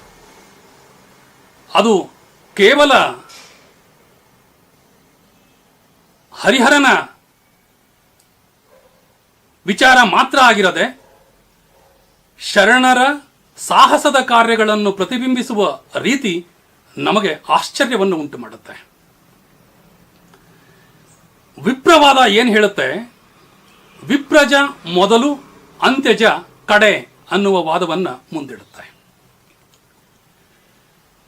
ಹರಿಹರನ ಎಲ್ಲಾ ರಗಳೆಗಳು, ಈ ಹಿಂದೆ ನಾನು ಹೇಳಿದಂತಹ ರಗಳೆಗಳು, ಈ ವಾದವನ್ನ ಪಲ್ಲಟಗೊಳಿಸಿಬಿಡುತ್ತವೆ. ವಿಪ್ರಜ ಮೊದಲು, ಅಂತ್ಯಜ ಕಡೆ ಅನ್ನುವಂತಹದ್ದನ್ನು ಪಲ್ಲಟಗೊಳಿಸಿ ಅಂತ್ಯಜ ಮೊದಲು, ವಿಪ್ರಜ ಕಡೆ ಅನ್ನುವ ಪರಿಭಾಷೆಯನ್ನ ಮುಂದೆ ಮಾಡ್ತವೆ. ಇದಕ್ಕೆ ಹೇಳಿದ್ದು ಸಾಮಾನ್ಯ ಅಸಾಮಾನ್ಯನನ್ನಾಗಿ ನಿಲ್ಲಿಸಿದ ಕೀರ್ತಿ ಹರಿಹರನಿಗೆ ದಕ್ಕುತ್ತೆ ಅನ್ನುವಂಥದ್ದು. ಈ ರಗಳೆಗಳಲ್ಲಿ, ಎಲ್ಲ ರಗಳೆಗಳಲ್ಲಿ ಪ್ರಧಾನವಾಗಿ ಒಡೆದು ಕಾಣುವಂತಹದ್ದು ವಿಪ್ರವಾದದ ನಿಷೇಧಗಳು ಏನಿದ್ದಾವೆಯೋ ಆ ನಿಷೇಧಗಳನ್ನು ಮುರಿಯುವ ಪರಿಕಲ್ಪನೆ, ಸಮಾಜವನ್ನು ಮುರಿದು ಕಟ್ಟುವ ಪರಿಕಲ್ಪನೆ ಈ ರಗಳೆಗಳಲ್ಲಿ ಪ್ರಧಾನವಾಗಿದೆ. ಆ ಮುರಿದು ಕಟ್ಟುವ ಪರಿಕಲ್ಪನೆಯೇ ಶರಣವಾದವಾಗಿ ಕಾಣಿಸಿಕೊಳ್ಳುತ್ತೆ. ಇಲ್ಲಿ ವಿಪ್ರವಾದದ ಒಂದೊಂದು ಸಾಮಾಜಿಕ ನಿಷೇಧಗಳಿಗೆ ಒಂದೊಂದು ರಗಳೆಗಳು ರೂಪುಗೊಂಡಿವೆ ಅನ್ನೋದು ಸ್ಪಷ್ಟ ಆಗುತ್ತೆ. ಆದರೆ ಹೇಗಿವೆ, ಯಾವ ಸ್ವರೂಪದ ನಿಷೇಧಗಳಿಗೆ ಇಲ್ಲಿ ರಗಳೆಗಳು ರೂಪುಗೊಳ್ಳುತ್ತವೆ ಅಂತಂದ್ರೆ, ಗೃಹ ಪ್ರವೇಶಕ್ಕೆ, ಮಂದಿರ ಪ್ರವೇಶಕ್ಕೆ, ಮಾಂಸಾನ್ನದ ನಿಷೇಧಕ್ಕೆ ಸಂಬಂಧಿಸಿದಂತೆ, ಅಸ್ಪೃಶ್ಯತೆಯ ಆಚರಣೆಗೆ ಸಂಬಂಧಿಸಿದಂತೆ, ಓಲಗದ ಪ್ರವೇಶಕ್ಕೆ ಸಂಬಂಧಿಸಿದಂತೆ, ಇವೆಲ್ಲವುಗಳ ಕುರಿತು ಒಂದೊಂದು ಪ್ರತ್ಯೇಕವಾಗಿಯೇ ಹರಿಹರ ಸಮರ್ಥವಾದ ಕಥಾನಕಗಳ ಮೂಲಕ ಅಲ್ಲಗಳೆದು ಪ್ರತಿ ಸಂಸ್ಕೃತಿಯ ಮೂಲಕ, ಪ್ರತಿ ತತ್ವದ ಮೂಲಕ ಕಟ್ಟಿಕೊಡುವ ರಗಳೆಗಳು ಅತ್ಯಂತ ಆಕರ್ಷಣೀಯ ಮತ್ತು ಲೋಹ ಚುಂಬಕ ಸಾಮರ್ಥ್ಯವನ್ನು ಪಡೆದುಕೊಂಡು ಎದ್ದು ನಿಂತ್ಕೊಂಡು ಬಿಡ್ತಾವೆ. ಈ ರಗಳೆಗಳಲ್ಲಿ ಪ್ರಧಾನವಾಗಿ ಅನ್ನದ ಸಮಸ್ಯೆಯೇ ಅಧಿಕೃತವಾಗಿ ಕಾಡಿದೆ ಅಂತ ಅನಿಸುತ್ತೆ. ಅದು ಮಾಂಸಾಹಾರಕ್ಕೆ ಸಂಬಂಧಿಸಿದಂತೆ. ಹೀಗಾಗಿ ಹೆಚ್ಚಿನ ರಗಳೆಗಳಲ್ಲಿ ಈ ಮಾಂಸಾಹಾರದ ಚರ್ಚೆ ಬರ್ತಾ ಹೋಗುತ್ತೆ. ಇದರ ಜೊತೆಗೆ ಇನ್ನೊಂದು ವಿಚಾರ ಪೂರಕವಾಗಿ ಸೇರಿಕೊಳ್ಳುತ್ತೆ. ಅದು ಮಂದಿರದ ಪ್ರವೇಶ ಇರಬಹುದು, ಅಥವಾ ಓಲಗದ ಪ್ರವೇಶ ಇರಬಹುದು, ಅಥವಾ ಗೃಹ ಪ್ರವೇಶ ಇರಬಹುದು. ಇಂಥವು ಪೂರಕವಾಗಿ ಸೇರಿಕೊಳ್ತಾ ಹೋಗ್ತವೆ. ಒಂದು ಅಥವಾ ಎರಡು ಆಶಯಗಳನ್ನು ಒಳಗೊಂಡಂತೆ ರಗಳೆಗಳನ್ನು ನಿರೂಪಿಸಲಾಗಿದೆ. ಇಲ್ಲಿ ನನ್ನ ಗಮನಕ್ಕೆ ಬಂದ ಒಂದು ಮಹತ್ವದ ಸಂಗತಿ ಏನು ಅಂತಂದ್ರೆ, ಮಾಂಸಾಹಾರವನ್ನು ವಿಪ್ರವಾದ ನಿಷೇಧ ಹೇರುತ್ತೆ. ಹಾಗೆಯೇ ಶರಣಚಿಂತನಾ ಕ್ರಮದಲ್ಲಿಯೂ ಕೂಡ ಮೊದಲು ಮಾಂಸಾಹಾರಕ್ಕೆ ನಿಷೇಧವನ್ನು ಹೇರಿದ ಸಂಗತಿಗಳು ಗಮನಕ್ಕೆ ಬರ್ತವೆ. ಅನಂತರದಲ್ಲಿ ಶರಣರಲ್ಲಿ ಅಥವಾ ಬಸವಣ್ಣನವರಲ್ಲಿ ಈ ಚಿಂತನಾ ಕ್ರಮ ಬದಲಾಗಿದ್ದನ್ನು ನಾವು ಕಾಣ್ತೇವೆ. ಎಡದ ಕೈಯಲ್ಲಿ ಕತ್ತಿ, ಬಲದ ಕೈಯಲ್ಲಿ ಮಾಂಸ, ಬಾಯೊಳು ಸುರಿಯಗಡಿಗೆ, ಈ ವಚನವನ್ನು ಇಟ್ಕೊಂಡ್ಬಿಟ್ಟು ನಾವು ನೋಡಿದ್ದೇ ಆದರೆ ಬಸವಣ್ಣನವರ ಮೊದಲಿನ ಚಿಂತನಾಕ್ರಮಕ್ಕೂ ಈ ವಚನದ ಚಿಂತನಾಕ್ರಮಕ್ಕೂ ಇರುವ ಅಂತರ ನಮಗೆ ಗೊತ್ತಾಗುತ್ತೆ. ಇದರ ಕುರಿತು ಒಂದು ದೀರ್ಘವಾದ ಲೇಖನ ನಂದಿದೆ. ಈ ಲೇಖನದಲ್ಲಿ ಹೇಗೆ ಬಸವಣ್ಣನವರ ವಿಚಾರಗಳು ಬದಲಾವಣೆ ಆಗಿವೆ ಅನ್ನುವಂತಹದ್ದನ್ನು ನಾನಲ್ಲಿ ಸ್ಪಷ್ಟಪಡಿಸಿದ್ದೇನೆ. ಈ ಸಂದರ್ಭದಲ್ಲಿ ನನಗೆ ಹೇಳಬೇಕಾಗಿದ್ದು ಏನು ಅಂತಂದ್ರೆ, ಮಾಂಸಾಹಾರಕ್ಕೆ ಸಂಬಂಧಿಸಿದಂತಹ ಇಲ್ಲಿಯ ರಗಳೆಗಳು ಪ್ರಧಾನವಾಗಿ ಸಂಬೋಳಿ ನಾಗಿದೇವನ ಪ್ರಸಂಗ ಮತ್ತು ತೆಲುಗು ಜೊಮ್ಮಯ್ಯನ ಪ್ರಸಂಗ. ಇವು ಎರಡು ಪ್ರಸಂಗಗಳನ್ನು ನೋಡಿದ್ರೆ ಈ ಎರಡೂ ಪ್ರಸಂಗಗಳಲ್ಲಿ ಮಾಂಸಾಹಾರದ ಊಟದ ಬಗ್ಗೆ ಚರ್ಚೆ ಬರುತ್ತೆ. ಬಸವಣ್ಣನವರು ನಾಗಿದೇವನ ಮನೆಗೆ ಹೋಗಿ ಪ್ರಸಾದವನ್ನು ತೆಗೆದುಕೊಂಡು ಬಂದಿದ್ದರ ಪರಿಣಾಮದಿಂದಾಗಿ ಬಸವಣ್ಣನವರಿಗೆ ಓಲಗದ ಹೊರಗಡೆ ಸಭೆಯನ್ನು ನಡೆಸುವಂತಹ ವಿಚಾರಣೆ ನಡೆಸುವಂತಹ ಸಂದರ್ಭವನ್ನು ಎದುರಿಸಬೇಕಾಗಿ ಬರುತ್ತೆ. ಇಲ್ಲಿ ಬಸವಣ್ಣನವರು ಸೇವನೆ ಮಾಡಿದ್ದು ಮಾಂಸಾಹಾರವೇ ಅಥವಾ ಸಸ್ಯಾಹಾರವೇ? ಒಂದು. ಎರಡನೇದ್ದು, ಈ ತೆಲುಗು ಜೊಮ್ಮಯ್ಯನ ರಗಳೆಯಲ್ಲಿ ಬರುವಂತಹ ಕೇಸಿ ರಾಜ, ಈತ ಜೊಮ್ಮಯ್ಯನ ಮನೆಗೆ ಊಟಕ್ಕೆ ಆತಿಥ್ಯಕ್ಕೆ ಹೋದಾಗ ಆತ ಊಟಕ್ಕೆ ಬಡಿಸಿದಾಗಲೂ ಕೂಡ ಆತನ ತಟ್ಟೆಯಲ್ಲಿ ಮಾಂಸದ ತುಂಡುಗಳು ಇದ್ದುವು. ಆದರೆ ಅವು ಪಕ್ವಾನ್ನವಾಗಿ ಪರಿವರ್ತನೆಯಾದವು ಅನ್ನುವಂತಹದ್ದನ್ನು ರಗಳೆಯಲ್ಲಿ ಪವಾಡದ ರೀತಿಯಲ್ಲಿ ಗುರುತಿಸಲಾಗುತ್ತೆ. ಆದರೆ ಇಲ್ಲಿಯೂ ಕೂಡ ಬಸವರಾಜ ದೇವರ ರಗಳೆಯಲ್ಲಿಯೂ ಕೂಡ ಬರುವಂತಹ ಈ ನಾಗದೇವನ ಕಥಾ ಪ್ರಸಂಗದಲ್ಲಿ ಕೂಡ ಅಲ್ಲಿಯೂ ಕೂಡ ಪವಾಡದ ಪರಿಭಾಷೆಯಲ್ಲಿ ನಾಗದೇವ ಹಾಲನ್ನು ಸುರಿಸಿದಂತಹದ್ದನ್ನು ನಾವು ನೋಡ್ತೇವೆ. ಈ ಹಾಲು ಕರೆಯುವ ಪ್ರಸಂಗ ಮತ್ತು ಮಾಂಸಾಹಾರವನ್ನು ಪಕ್ವಾನ್ನವಾಗಿ ಪರಿವರ್ತಿಸಿದ ಪ್ರಸಂಗವನ್ನು ನೋಡಿದ್ರೆ ಇವರು ಸೇವಿಸಿದ್ದು ಸಸ್ಯಾಹಾರ ಅನ್ನುವಂಥದ್ದು ಸ್ಪಷ್ಟವಾಗಿ ಗುರುತಿಸಲಿಕ್ಕೆ ಸಾಧ್ಯ ಇದೆ. ಆದರೆ ಈ ರಗಳೆಯಲ್ಲಿ ಸ್ಪಷ್ಟವಾಗುವಂತಹದ್ದು ಇನ್ನೂ ಕೆಲವು ಸಂಗತಿಗಳಿವೆ.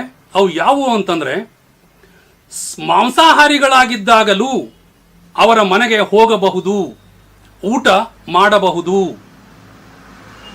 ಎರಡೂ ರಗಳೆಗಳು ಇದನ್ನು ಸ್ಪಷ್ಟಪಡಿಸ್ತವೆ.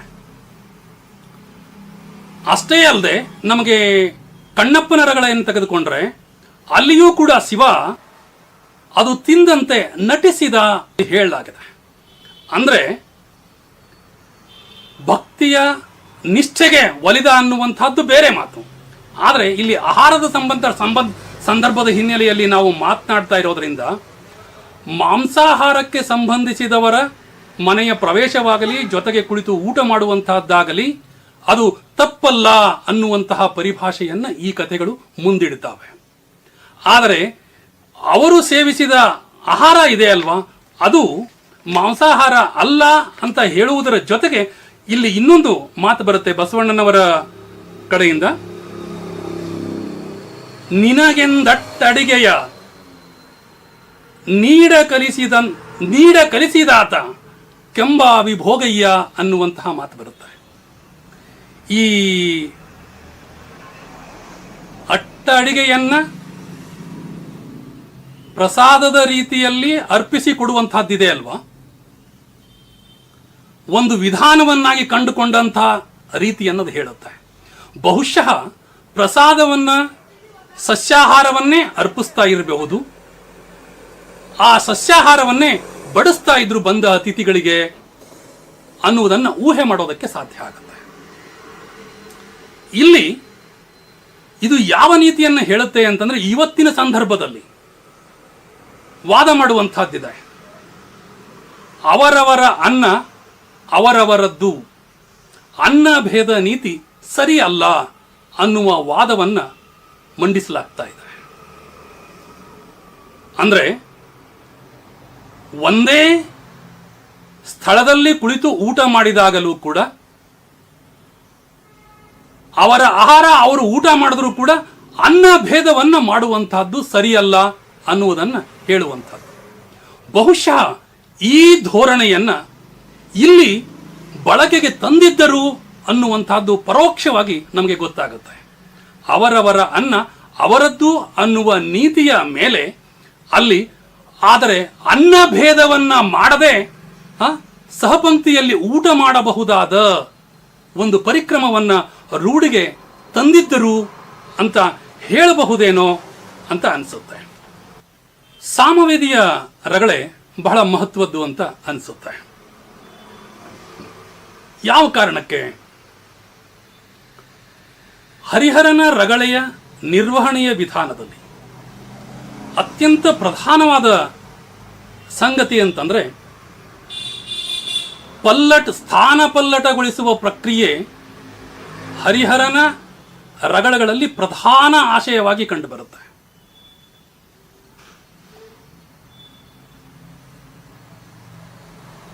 ಅಡಿ ಮತ್ತು ಮುಡಿ ಇವುಗಳನ್ನು ಮುಖಾಮುಖಿಗೊಳಿಸುವ ಮತ್ತು ಮುಡಿಯನ್ನ ಅಡಿಗೆ ಬಾಗಿಸುವ, ಅಡಿಯನ್ನ ಮುಡಿಯ ಸ್ಥಾನಕ್ಕೆ ತೆಗೆದುಕೊಂಡು ಹೋಗುವ ರೀತಿ ಬಹಳ ಅದ್ಭುತವಾಗಿ ಹರಿಹರನ ಭಿನ್ನ ರಗಳೆಗಳಲ್ಲಿ ಕಂಡುಬರುತ್ತೆ. ಅರಸನ ಕಿರೀಟ ಮತ್ತು ಭಕ್ತನ ಪಾದ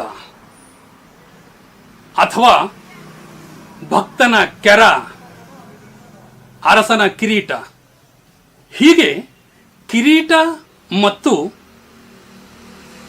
ಕೆರ ಇವುಗಳನ್ನು ಪರಸ್ಪರ ಮುಖಾಮುಖಿಗೊಳಿಸಿ ಆಲೋಚನಾ ಕ್ರಮವನ್ನು ಪಲ್ಲಟಗೊಳಿಸಿ ನಿಲ್ಲುವ ಕ್ರಮ ಹರಿಹರನಲ್ಲಿ ಹಲವಾರು ಕಡೆಗಳಲ್ಲಿ ಅದು ಬರ್ತಾ ಹೋಗ್ತದೆ. ಅದರಲ್ಲಿ ಪ್ರಧಾನವಾಗಿ ನಾವು ಸಾಮವೇದಿಯ ರಗಳೆ ಮತ್ತು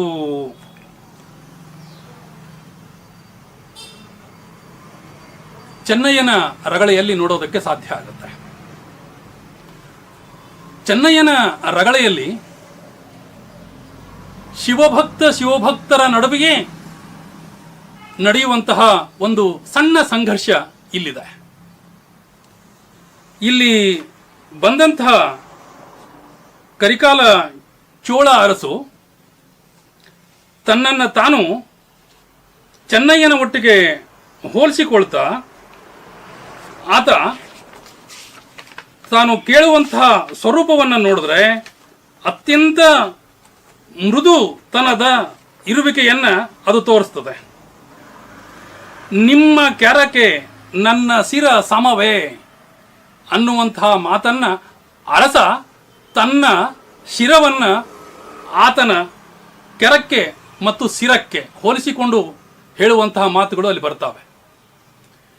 ಇದನ್ನು ನೋಡಿದಾಗ ಅರಸ ಸಂಪೂರ್ಣವಾಗಿ ಶಿವಭಕ್ತನಿಗೆ, ತಳ ಸಮುದಾಯದ ಶಿವಭಕ್ತನಿಗೆ ತಲೆಬಾಗುವಂತಹದ್ದಿದೆ ಅಲ್ವಾ. ಅರಸೊತ್ತಿಗೆಯನ್ನು ಮರೆತು ಬಾಗುವ ಕ್ರಿಯೆ ಇಲ್ಲೇನಾಗುತ್ತೆ,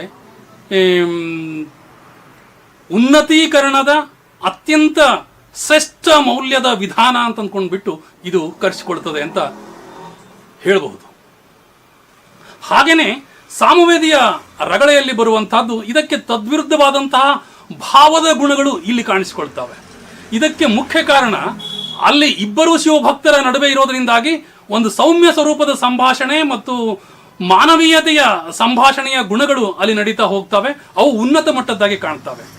ಆದರೆ ಸಾಮವೇದಿಯ ರಗಳೆಯಲ್ಲಿ ಸ್ವಪಚ ಮತ್ತು ಸಾಮವೇದಿಯ ನಡುವೆ ನಡೆಯುವ ಸಂಭಾಷಣೆಯಲ್ಲಿ ಬರುವಂತಹ ರೀತಿಯನ್ನು ನೋಡಿದ್ರೆ ನಮಗೆ ಇಲ್ಲಿಯ ಸಂಭಾಷಣೆ ಕಠೋರ ಅಂತ ಅನಿಸುತ್ತೆ. ಆದರೆ ಇಲ್ಲಿ ಬರುವಂತಹ ಸ್ವಪಚ ಸಾಮವೇದಿಯ ನೆರಳು ತಾನು ಮಾಡುವಂತಹ ಜಾತಿ ಧರ್ಮದ ಪ್ರಸಾದದ ಮೇಲೆ ಅವನ ನೆರಳು ಬೀಳುತ್ತೆ ಅನ್ನುವ ಕಾರಣಕ್ಕೋಸ್ಕರವಾಗಿ ತನ್ನ ಚಪ್ಪಲಿಯನ್ನು ತೆಗೆದು ಗಡಿಗೆಯ ಮೇಲೆ ಮುಚ್ತಾನೆ. ಇದರ ಅರ್ಥ ಅವನ ನೆರಳು ಎಷ್ಟರ ಮಟ್ಟಿಗೆ ಅಪವಿತ್ರವಾದಂತಹದ್ದು ಅಂದ್ರೆ ತನ್ನ ಕಾಲ ಕೆರವಿಗಿಂತಲೂ ಕಡೆ ಅನ್ನುವಂತಹ ಮಾತನ್ನ ಆ ಪರಿಭಾಷೆಯ ಮೂಲಕ ಹೇಳಲಾಗುತ್ತೆ. ಇಲ್ಲಿ ಈ ಸಾಮವೇದಿಯ ಇರುವಿಕೆ ಬೇರೆಯೇ ಆಗಿದೆ.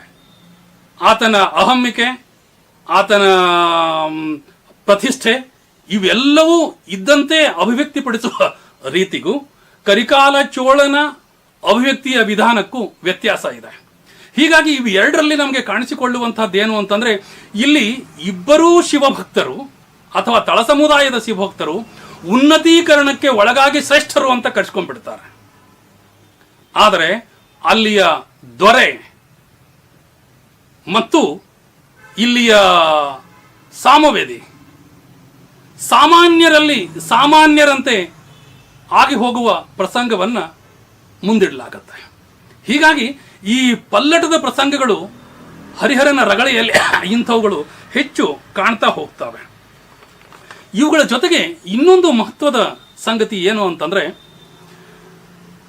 ಅರಸು ಮತ್ತು ದೇವರು ಇವರಿಬ್ಬರನ್ನೂ ಸಾಮಾನ್ಯೀಕರಿಸುವ ಗುಣ, ಈ ಗುಣದಲ್ಲಿಯೇ ಒಂದು ವಿಶೇಷತೆ ಅಡಗಿದೆ. ಕುಂಬಾರ ಗುಂಡಯ್ಯನ ರಗಳೆ ಮತ್ತು ಮಾದಾರ ಚೆನ್ನಯ್ಯನ ರಗಳೆ, ಈ ಎರಡೂ ರಗಳೆಯಲ್ಲಿ ಶಿವ ಒಂದೆಡೆ ಮಾದಾರ ಚೆನ್ನಯ್ಯನ ಒಟ್ಟಿಗೆ ಅಂಬಲಿಯನ್ನ ಸೌದರೆ,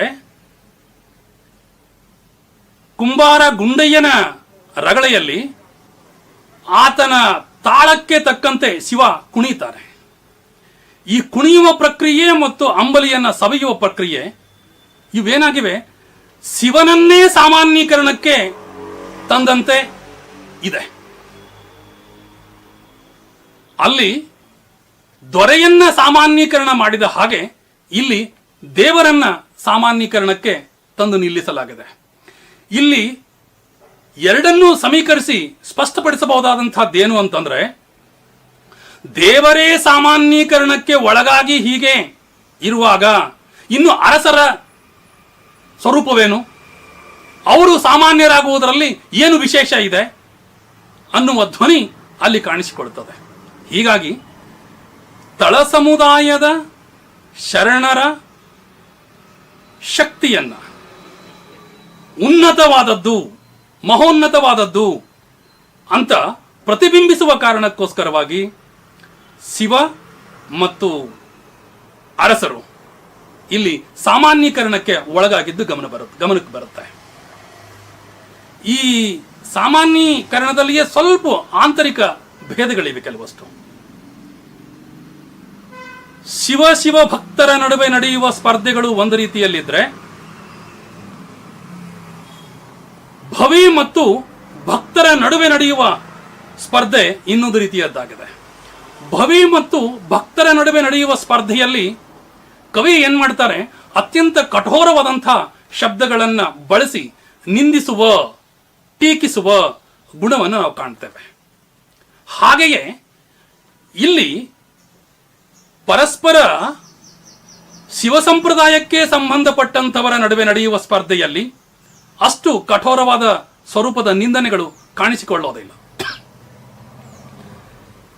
ಈ ಹಿನ್ನೆಲೆಯಲ್ಲಿ ನಾವು ಯಾಕೆ ಹೀಗೆ ಆಗ್ತದೆ ಅನ್ನುವಂಥದ್ದನ್ನು ನೋಡಿದ್ರೆ ನಮಗೆ ಗಮನಕ್ಕೆ ಬರುವ ಒಂದು ಸಂಗತಿ ಯಾವುದು ಅಂತಂದ್ರೆ, ವೈದಿಕ ಪರಂಪರೆಯಲ್ಲಿ ಅಥವಾ ವಿಪ್ರ ಪರಂಪರೆಯಲ್ಲಿ ಅತ್ಯಂತ ಮಹತ್ವದ ಗ್ರಂಥ ಅಂತ ಕರೆಸಿಕೊಳ್ಳುವಂತಹದ್ದು ಬ್ರಹ್ಮಸೂತ್ರ. ಆಚಾರ್ಯರು ಭಾಷೆಯನ್ನು ಬರೆದಿದ್ದಾರೆ. ಸೂತ್ರಗಳಿಗೆ ಭಾಷೆಯನ್ನು ಬರೆಯಲಾಗಿದೆ.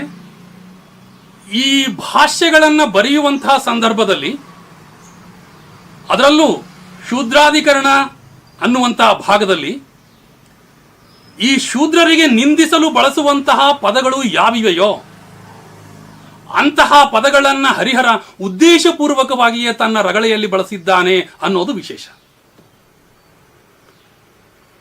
ವಿಪ್ರವಾದವನ್ನ ಹೊಡೆದು ಹಾಕುವುದಕ್ಕೋಸ್ಕರವಾಗಿ ವಿಪ್ರರು ತಳ ಸಮುದಾಯದವರಿಗೆ ಬಳಸಿದ ನಿಂದನೆಯ ಪದಗಳನ್ನೇ ಹರಿಹರ ಏನ್ ಮಾಡ್ತಾನೆ, ವಿಪ್ರರ ಮೇಲೆ ಪ್ರತಿಯಾಗಿ ಪ್ರಯೋಗ ಮಾಡುವಂತಹದ್ದು ಕಂಡು ಬರುತ್ತೆ. ನಡೆದಾಡುವ ಸ್ಮಶಾನ ಅನ್ನುವ ಹಾಗೆಯೇ ಇಲ್ಲಿ ನಡೆದಾಡುವ ಹೆಣ ಅನ್ನುವ ಪರಿಭಾಷೆಯನ್ನು ಬಳಕೆಗೆ ತರಲಾಗುತ್ತೆ. ಇಂಥವುಗಳನ್ನು ಗಮನಿಸಿದಾಗ ನಮಗೆ ಕೆಲವು ಸಂದರ್ಭಗಳಲ್ಲಿ ಹರಿಹರ ತುಂಬಾ ನಿಷ್ಠುರ, ತುಂಬಾ ಕಠೋರ, ನಿಷ್ಠುರದ ಶಬ್ದಗಳನ್ನು ಬಳಸ್ತಾರೆ ಅಂತ ಅನಿಸಿದಾಗ ಅಲ್ಲಿ ನಿಂದನೆಗಳು ವ್ಯತಿರಿಕ್ತವಾದಂಥವುಗಳು ಅಲ್ಲ ಅಂತ ಅಂದ್ಕೊಂಡ್ಬಿಟ್ಟು ಸ್ಪಷ್ಟ ಆಗುತ್ತೆ. ಹೀಗಾಗಿ ಹರಿಹರ ಅಂಥ ಶಬ್ದಗಳನ್ನು ಬಳಸಿದಾಗಲೂ ಕೂಡ ಅವು ಗಂಭೀರವಾಗಿ ಈ ಹಿನ್ನೆಲೆಯಲ್ಲಿ ನಾವು ಪರಿಶೀಲನೆ ಮಾಡುವ ಅಗತ್ಯ ಇದೆ ಅಂತ ಅನಿಸುತ್ತೆ. ನಾಗದೇವನ ಪ್ರಸಂಗದಲ್ಲಿ ಅಸ್ಪೃಶ್ಯರನ್ನ ಉದ್ಧಾರ ಮಾಡುವುದಕ್ಕೋಸ್ಕರವಾಗಿ ಹೋಗಿ ಮೇಲ್ಜಾತಿಯ ಶರಣರು ಎಂತಹ ಸಂಕಷ್ಟಗಳನ್ನ ಎದುರಿಸಿದ್ದಾರೆ ಅನ್ನುವಂಥದ್ದನ್ನು ಪ್ರತಿಬಿಂಬಿಸಲಾಗಿದೆ. ಕೆಂಬಾವಿ ಬೋಗಣ್ಣನ ರಗಳೆಯೂ ಕೂಡ ಅಲ್ಲಿ ಎದುರಿಸುವ ಸಂಕಷ್ಟ, ಬಹಿಷ್ಕಾರದ ಪ್ರಸಂಗ. ಇಲ್ಲಿ ಬಸವಣ್ಣನವರನ್ನ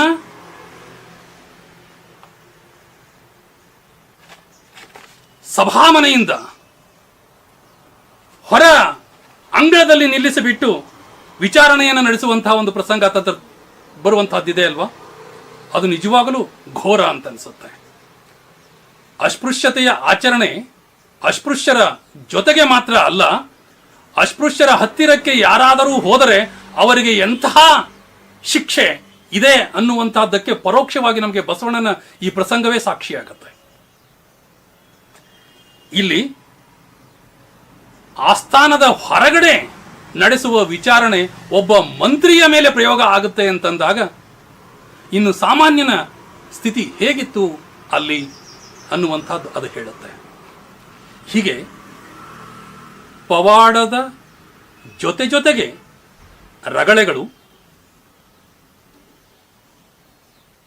ಶರಣ ಚಳುವಳಿಯ ಆಶಯವನ್ನು ಪ್ರತಿಬಿಂಬಿಸಿವೆ ಮತ್ತು ಅವರ ಕನಸಿನ ಸಮಾಜವನ್ನು ಕಟ್ಟುವುದಕ್ಕೆ ಅವು ಅಡಿಪಾಯಗಳಾಗಿ ಕೆಲಸವನ್ನು ಮಾಡಿವೆ ಅಂತ ಅಂದ್ಕೊಂಡ್ಬಿಟ್ಟು ಹೇಳಬಹುದು. ನಮಗೆ ಈ ಸಂದರ್ಭದಲ್ಲಿ ಇನ್ನೊಂದು ವಿಚಾರ ಹೇಳಲೇಬೇಕಾದಂಥದ್ದು ಯಾವುದು ಅಂತಂದ್ರೆ, 12ನೆಯ ಶತಮಾನದ ಕ್ರಾಂತಿಗೆ ಕೇಂದ್ರ ಘಟನೆ ಅಂತ ನಂಬಲಾಗಿರುವ ಅಂತರ್ಜಾತೀಯ ವಿವಾಹದ ಪ್ರಕರಣ, ಮಧುವರಸ ಮತ್ತು ಹರಳೆಯರ ಮಕ್ಕಳ ಮದುವೆಯ ಪ್ರಕರಣ ಏನಿದೆ, ಇದಕ್ಕೆ ಸಂಬಂಧಿಸಿದಂತೆ ಹರಿಹರ ಯಾಕೆ ರಗಳೆಯನ್ನ ಬರೆಯಲಿಲ್ಲ ಅಥವಾ ಈ ಪ್ರಸಂಗವನ್ನ ಯಾಕೆ ತರಲಿಲ್ಲ ಅನ್ನುವಂಥ ಪ್ರಶ್ನೆ ವೈಯಕ್ತಿಕವಾಗಿ ನನಗೆ ಹೆಚ್ಚು ಕಾಡಿದೆ. ಇಲ್ಲಿ ಹರಿಹರ ಆದಯ್ಯನ ರಗಳೆಯಲ್ಲಿ ಏನ್ ಮಾಡ್ತಾನೆ, ಜೈನಳಾದಂತಹ ಪದ್ಮಾವತಿಯ ಒಟ್ಟಿಗೆ ಮದುವೆ ಆಗುವಂತಹ ಪ್ರಸಂಗವನ್ನು ತೋರಿಸಲಾಗಿದೆ. ಈ ಹಿಂದೆ ನಾನು ಚರ್ಚೆ ಮಾಡಿದಂತಹ ರಗಳೆಯಲ್ಲಿ ಬೋಗಣ್ಣನ ರಗಳೆ, ಈ ರಗಳೆಯಲ್ಲಿ ಲಿಂಗಗಳು ಮರಳಿ ಬಂದು ತಮ್ಮ ಸ್ಥಾನವನ್ನ ಏರುವಂತಹ ಸಂದರ್ಭದಲ್ಲಿ ಆದ ಬದಲಾವಣೆಯ ಬಗ್ಗೆ ಹೇಳಿದ್ದೆ. ಅಲ್ಲಿಯ ವಿವಾಹದ ಸಂದರ್ಭವನ್ನ ಮತ್ತೆ ನಾವು ನೆನಪಿಸಿಕೊಂಡ್ರೆ ಹರಿಹರನಿಗೆ ಅಂತರ್ಜಾತೀಯ ವಿವಾಹದ ಬಗ್ಗೆ ಯಾವುದೇ ದ್ವಿಧಾಭಾವ ಇರಲಿಲ್ಲ ಅನ್ನುವಂಥದ್ದು ಸ್ಪಷ್ಟವಾಗ್ತದೆ. ಹೀಗಿದ್ದಾಗಲೂ ಕೂಡ ಈ ಪ್ರಕರಣ, ಹರಳಯ್ಯನ ಪ್ರಕರಣ, ಯಾಕೆ ಹರಿಹರನ ಕೃತಿಗಳಲ್ಲಿ ಒಡಮೂಡಲಿಲ್ಲ?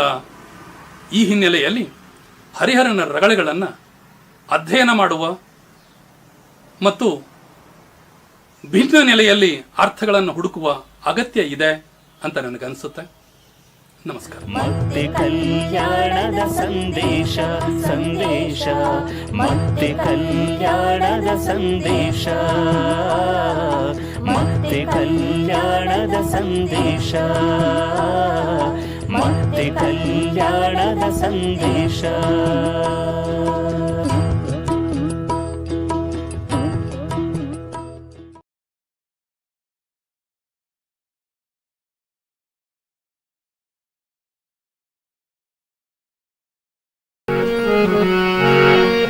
ನೆಲನುಂದೆ ಹೊಲಗೇರಿ ಶಿವಾಲಯಕ್ಕೆ ಕೂಡಲ ಸಂಗಮ ದೇವ,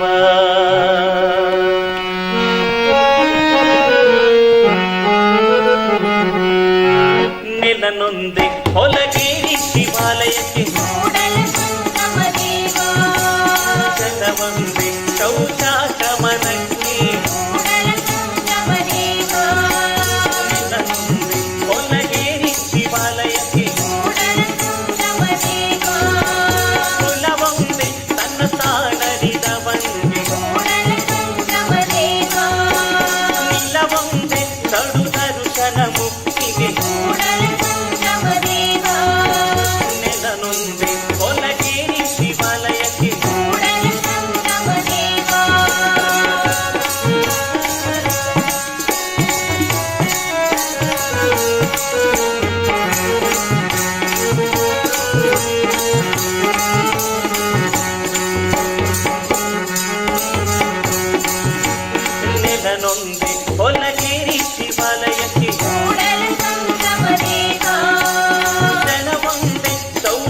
ಸಂಭ್ರಮನಂತೆ ಕೂಡಲ ಸಂಗಮ ದೇವ ಕುಲವೊಂದೆ ತನ್ನ ತಾನರಿದವಂಗೆ ಕೂಡಲ ಸಂಗಮ ದೇವ ನಿಲವೊಂದೆ ತೊಡುದರು ಜನ ಮುಕ್ತಿಗೆ ಕೂಡಲ ಸಂಗಮ ದೇವ ಕೂಡಲ ಸಂಗಮ ದೇವ ಕೂಡಲ ಸಂಗಮ ದೇವ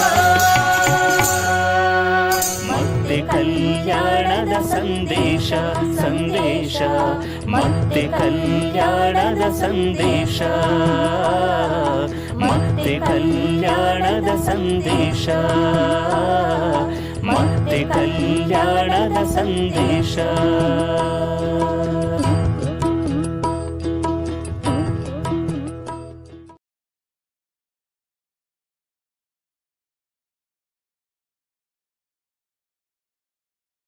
ಬಸವಾದಿ ಶಿವಶರಣರನ್ನು ಸ್ಮರಿಸಿ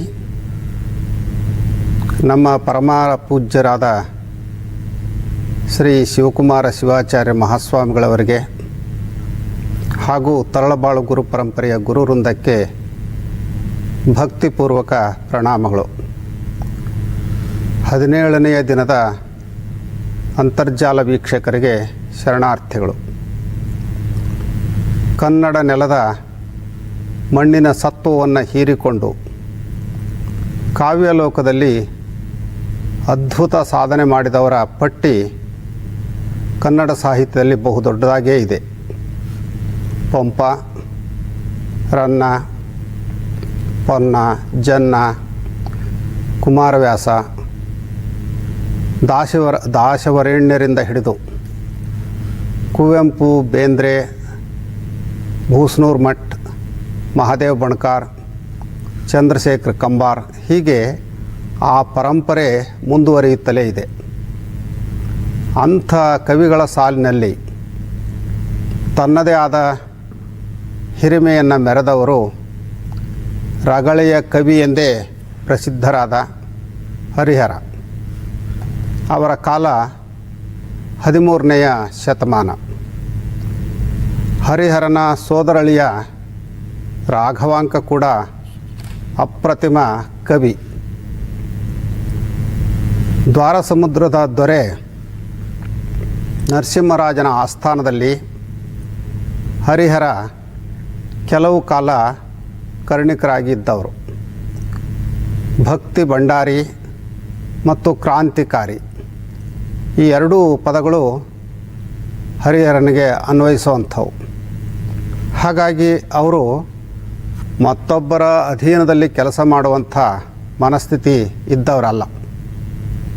ಆ ಕಾರಣದಿಂದಾಗಿಯೇ ದ್ವಾರಸಮುದ್ರದಿಂದ ಪಂಪಾ ಕ್ಷೇತ್ರಕ್ಕೆ ಬರ್ತಾರೆ. ಆನೆ ನಡೆದದ್ದೇ ದಾರಿ ಅನ್ನೋ ಹಾಗೆ ತಮ್ಮದೇ ಆದಂಥ ದಾರಿಯನ್ನು ಕಾವ್ಯಕ್ಷೇತ್ರದಲ್ಲಿ ಕಂಡುಕೊಂಡವರು ಹರಿಹರ. ಮನುಜರ ಮೇಲೆ, ಸಾಬವರ ಮೇಲೆ ಕಾವ್ಯ ಬರೆಯಬಾರದು ಎನ್ನುವ ಸಂಕಲ್ಪ ಅವ್ರದ್ದು. ಹಾಗಾಗಿ ತಮ್ಮ ಸೋದರಳಿಯ ರಾಘವಾಂಕ ಹರಿಶ್ಚಂದ್ರ ಕಾವ್ಯವನ್ನು ರಚಿಸಿ ಅದನ್ನು ಹರಿಹರನಿಗೆ ಅಂದರೆ ಮಾವನಿಗೆ ತೋರಿಸ್ಲಿಕ್ಕೆ ಬಂದಾಗ ಹರಿಹರ ತುಂಬ ಸಿಟ್ಟಿಗೆದ್ದು ರಾಘವಾಂಕನ 5 ಹಲ್ಲುಗಳು ಮುರಿಯೋ ಹಾಗೆ ಬಲವಾದ ಏಟು ಕೊಟ್ರಂತೆ.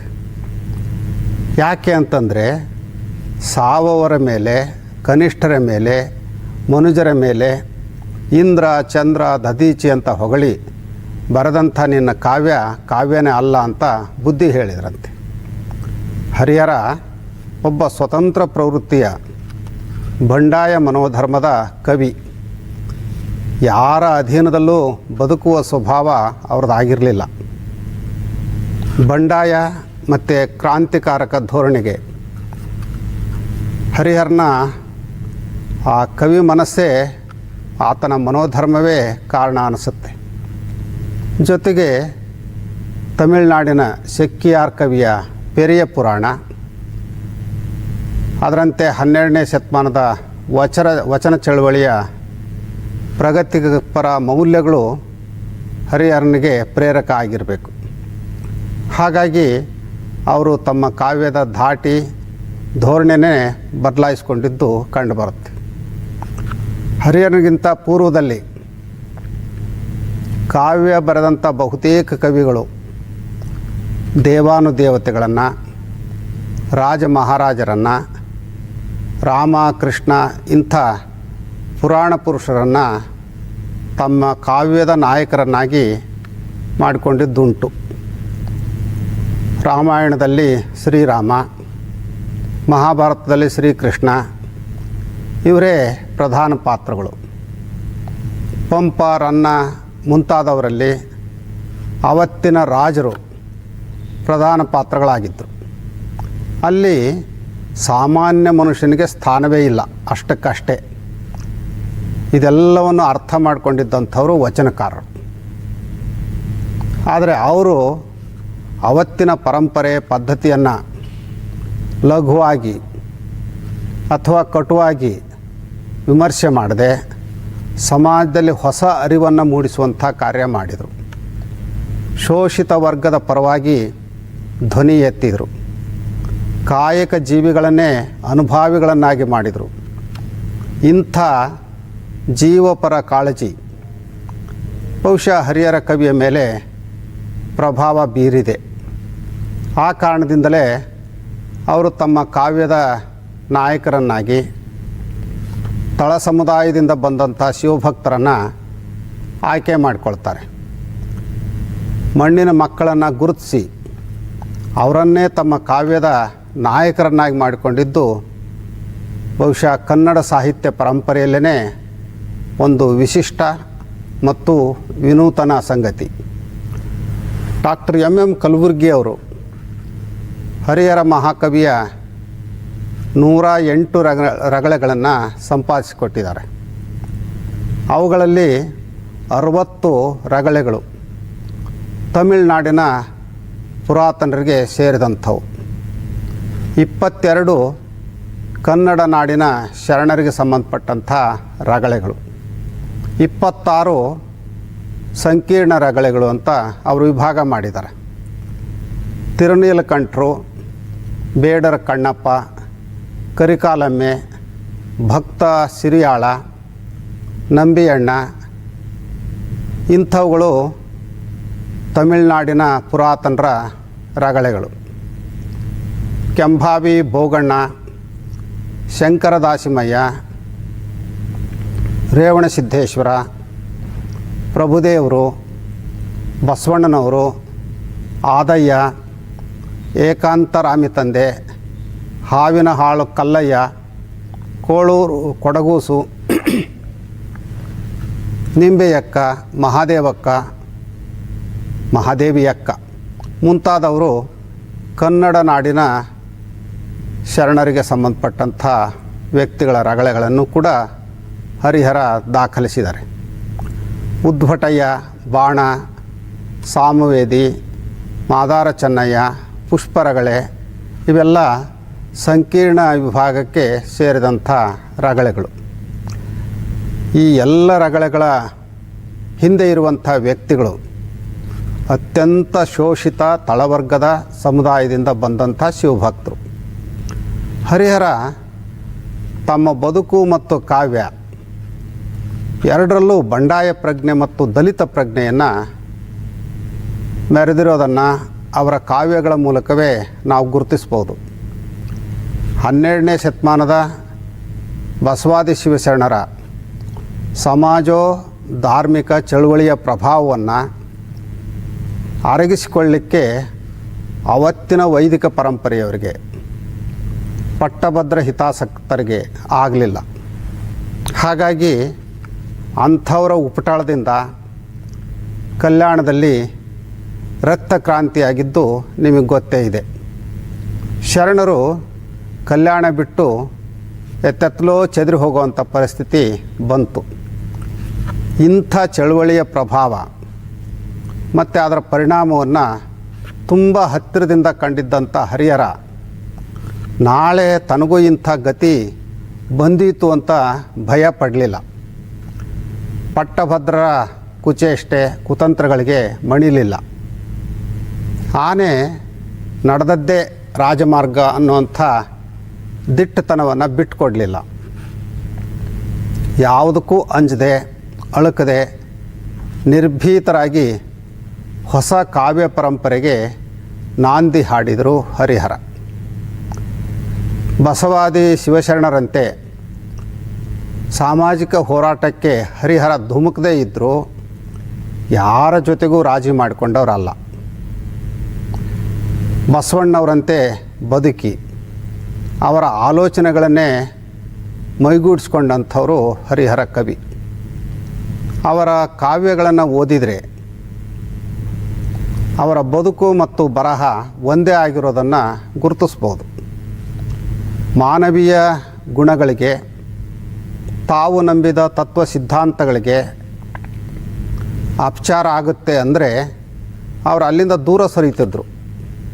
ಇದಕ್ಕೆ ಸಾಕ್ಷಿ ಅಂದರೆ ದ್ವಾರ ಸಮುದ್ರದಿಂದ ಪಂಪಾ ಕ್ಷೇತ್ರಕ್ಕೆ ಬಂದದ್ದು. ಇಂಥಲ್ಲಿ ಕವಿಯ ಪ್ರತಿಭಟನೆಯ ಗುಣವನ್ನು ನಾವು ಗುರುತಿಸ್ಬೋದು. ಹರಿಹರ ತಮ್ಮ ಕಾವ್ಯಕ್ಕೆ ಬಂಡಾಯದ ಹಿನ್ನೆಲೆಯ ನಾಯಕರನ್ನೇ ಪ್ರಧಾನ ಪಾತ್ರಗಳನ್ನಾಗಿ ಮಾಡಿಕೊಂಡಿದ್ದು ಈ ಹಿನ್ನೆಲೆಯಲ್ಲಿ ಅಂತ ನಮಗನಿಸುತ್ತೆ. ಅವ್ರಿಗೆ ಯಾರನ್ನೋ ಮೆಚ್ಚಿಸಬೇಕು, ಇನ್ನಾರಿಂದಲೂ ಪ್ರಶಂಸೆ ಪಡಿಬೇಕು ಅನ್ನುವಂಥ ಭಾವನೆ ಇರಲಿಲ್ಲ. ಬಸವಣ್ಣವರ ವಚನ ತಾಳಮಾನ ಸರಿಸವನರಿಯೇ, ಓಜೆ ಬಜಾವಣೆಯ ಲೆಕ್ಕವನರಿಯೇ, ಅಮೃತಗಣ ದೇವಗಣವನರಿಯೇ, ಕೂಡಲ ಸಂಗಮ ದೇವ ನಿನಗೆ ಕೇಡಿಲ್ಲವಾಗಿ ಆನು ಒಲಿದಂತೆ ಹಾಡುವೆ. ಬಸವಣ್ಣನವರ ಈ ವಚನದ ಧೋರಣೆ ಹರಿಹರ ಕವಿಯ ಮತ್ತು ಅವರ ಕಾವ್ಯದ ಮೇಲೆ ಪ್ರಭಾವ ಬೀರಿದೆ, ಇದೇ ಬಂಡವಾಳ ಆಗಿದೆ ಅಂತ ಅನಿಸುತ್ತೆ.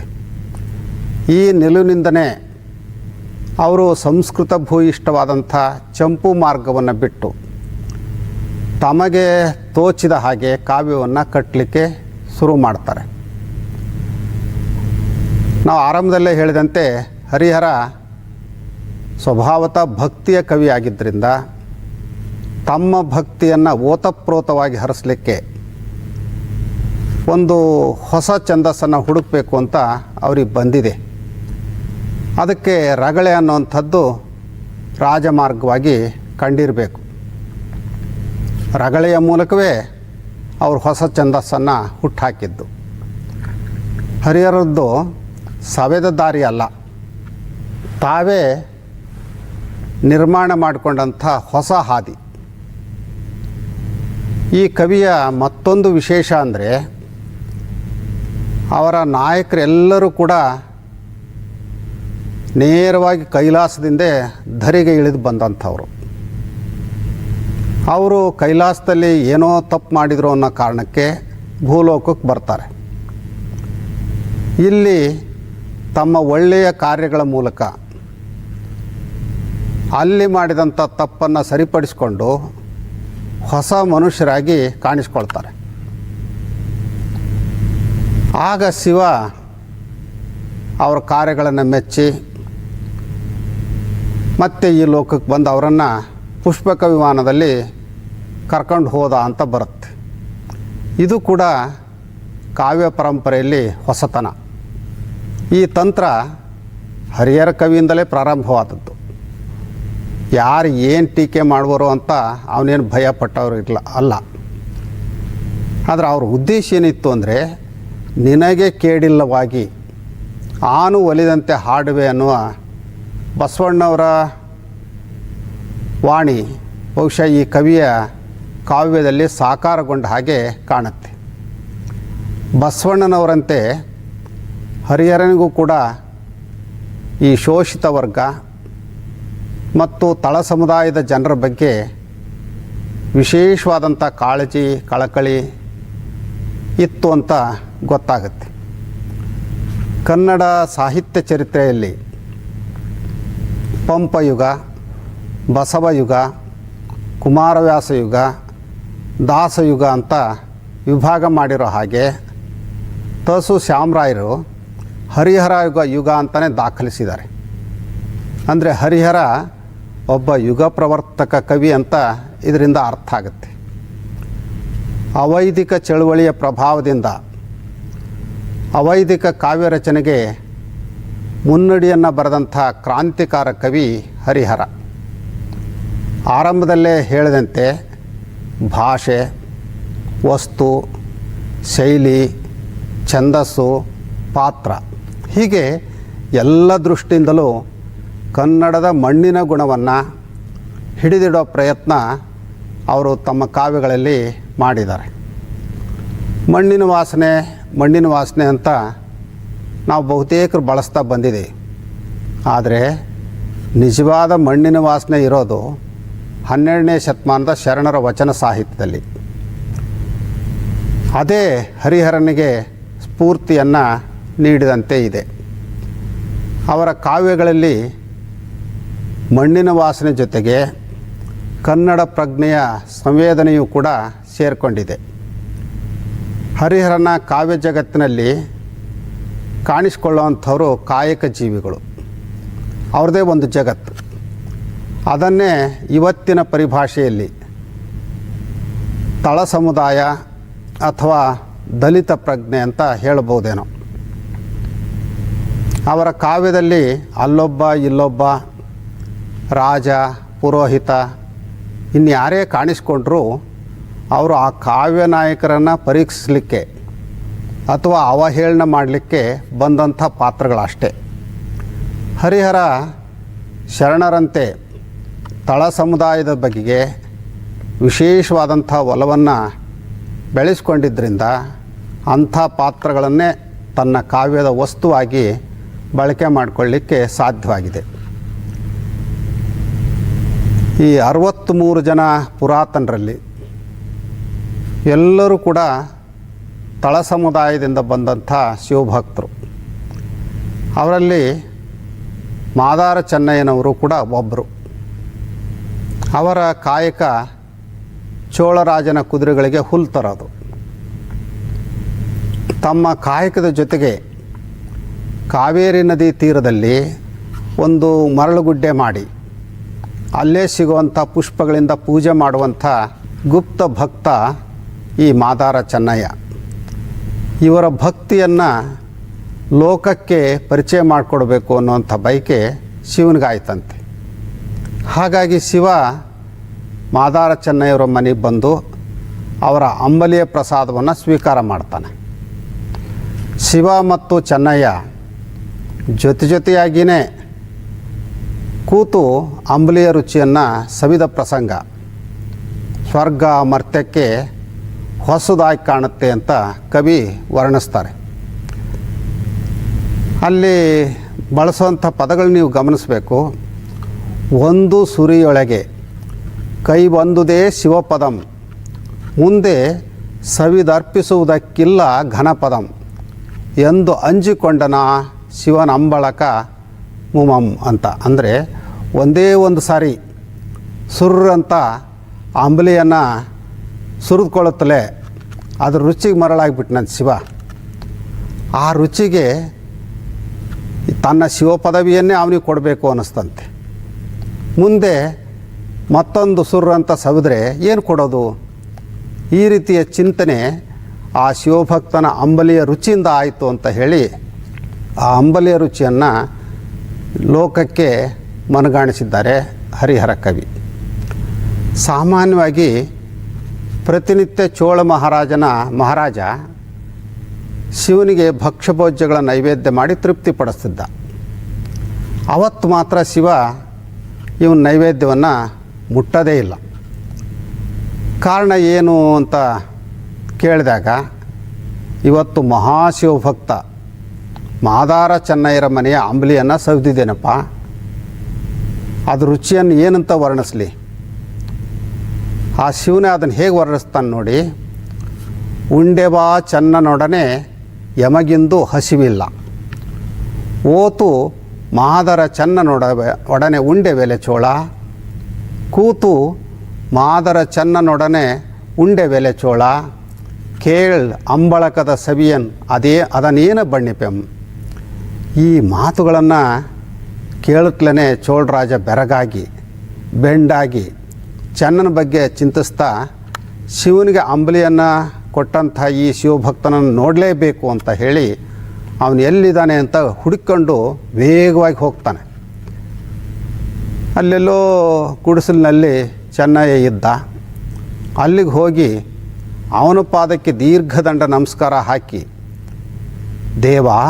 ದೇವನೊಲಿದವನ ಕುಲ ಸತ್ಕುಲಂ, ಘನ ಮಹಿಮ ಒಲಿದ ಜಾತಿಯೇ ಜಾತಿ ನಿರ್ಮಲಂ, ಶರ್ವನೊಡನೆ ಉಂಡ ನಿಮ್ಮಯ್ಯ ಜಾತಿಗಾಂ ಸರಿಯೇ, ಸರ್ವಜ್ಞ ನಿಮ್ಮ ಕೆರ್ಪಿಂಗ್ ಶಿರ ಸರಿಯೇ.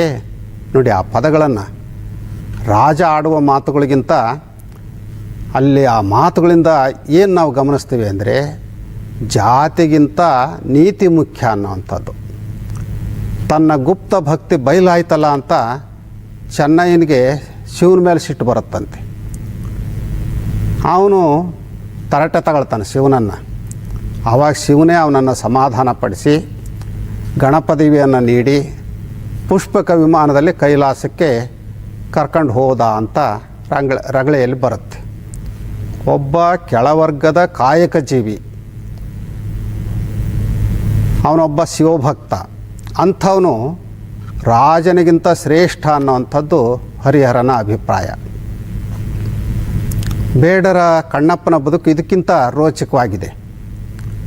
ಹೆಸರೇ ಹೇಳೋ ಹಾಗೆ ತಳವರ್ಗದಿಂದ ಅಂದರೆ ಬೇಡ ಜನಾಂಗದಿಂದ ಬಂದವನು ಕಣ್ಣಪ್ಪ.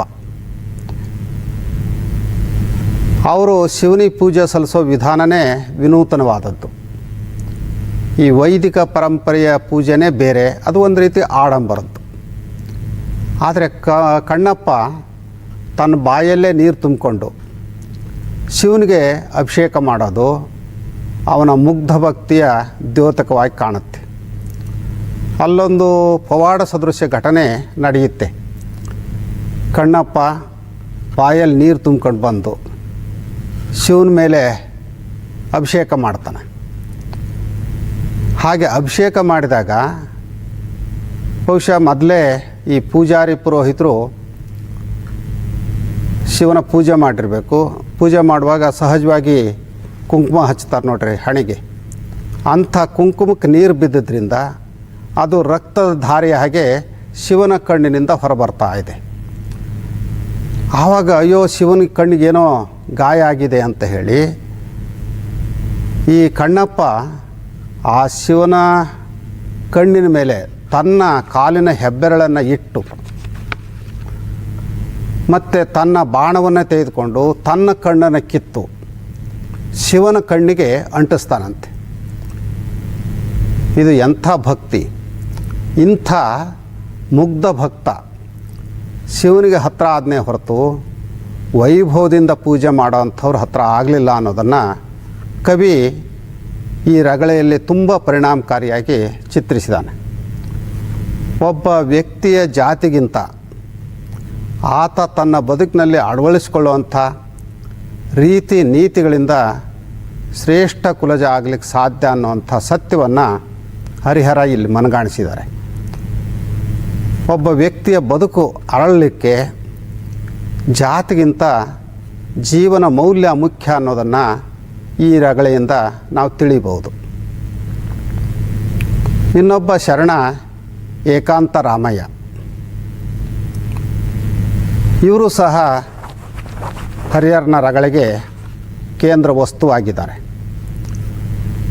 ಹರಿಹರ ಬಹುಶಃ ಇವರನ್ನು ನೋಡಿರ್ಬೋದು ಅಂತ ಡಾಕ್ಟರ್ ಎಂ ಕಲಬುರ್ಗಿ ಅವರು ಊಹಿಸ್ತಾರೆ. ವಚನ ಚಳುವಳಿಯನ್ನು ನೇರವಾಗಿ ನೋಡಿದಂಥವರು ಏಕಾಂತ ರಾಮಯ್ಯನವರು. ಅವರಿಂದ ಕೂಡ ತಳ ಸಮುದಾಯದ ಶರಣರ ಪರಿಚಯ ಹರಿಹರ ಕವಿಗೆ ಆಗಿರ್ಬೋದು. ಹಾಗಾಗಿನೇ ಅಂಥ ಶರಣರ ಬದುಕನ್ನೇ ತಮ್ಮ ಕಾವ್ಯಕ್ಕೆ ಮೂಲಧಾತುವಾಗಿ ಬಳಸಿರುವಂಥದ್ದು ಕವಿಯ ವೈಶಿಷ್ಟ್ಯ. ಆದರೆ ತಳ ಸಮುದಾಯಕ್ಕೆ ಸೇರದ ಬಸವಣ್ಣ ಏನು ಆ ಸಮುದಾಯಕ್ಕೆ ಸೇರಿದವರು ಅಲ್ವಲ್ಲ, ಅಂಥ ಬಸವಣ್ಣವರನ್ನು ಕುರಿತು ಅವರನ್ನೇ ಕಾವ್ಯದ ನಾಯಕರನ್ನಾಗಿ ರಗಳೆಯನ್ನು ರಚನೆ ಮಾಡಿದ್ದು ಅನೇಕರಿಗೆ ಅನುಮಾನ ಬರ್ಬೋದು. ಮತ್ತು ಮೇಲ್ವರ್ಗದವ್ರನ್ನೂ ಒಬ್ಬರನ್ನ ಇಟ್ಕೊಂಡಿದ್ದಾರಲ್ಲ ಅಂತ. ಯಾಕೆ ಅಂದರೆ ಬಸವಣ್ಣವರು ಉಚ್ಚ ಕುಲ ಸಂಜಾತರು. ಬಸವಣ್ಣವರು ಉಚ್ಚ ಕುಲಜರಾಗಿದ್ದರು. ಅವರು ಆ ಕುಲದ ಕರ್ಮಠಗಳಿಂದ ನೊಂದು ಬೆಂದು ಅಲ್ಲಿಂದ ಹೊರಬಂದಂಥವ್ರು. ತಳ ಸಮುದಾಯದ ಬಗ್ಗೆ ಅವ್ರಿಗೆ ಅಪಾರವಾದಂಥ ಪ್ರೀತಿ, ವಿಶ್ವಾಸ, ಕಾಳಜಿ.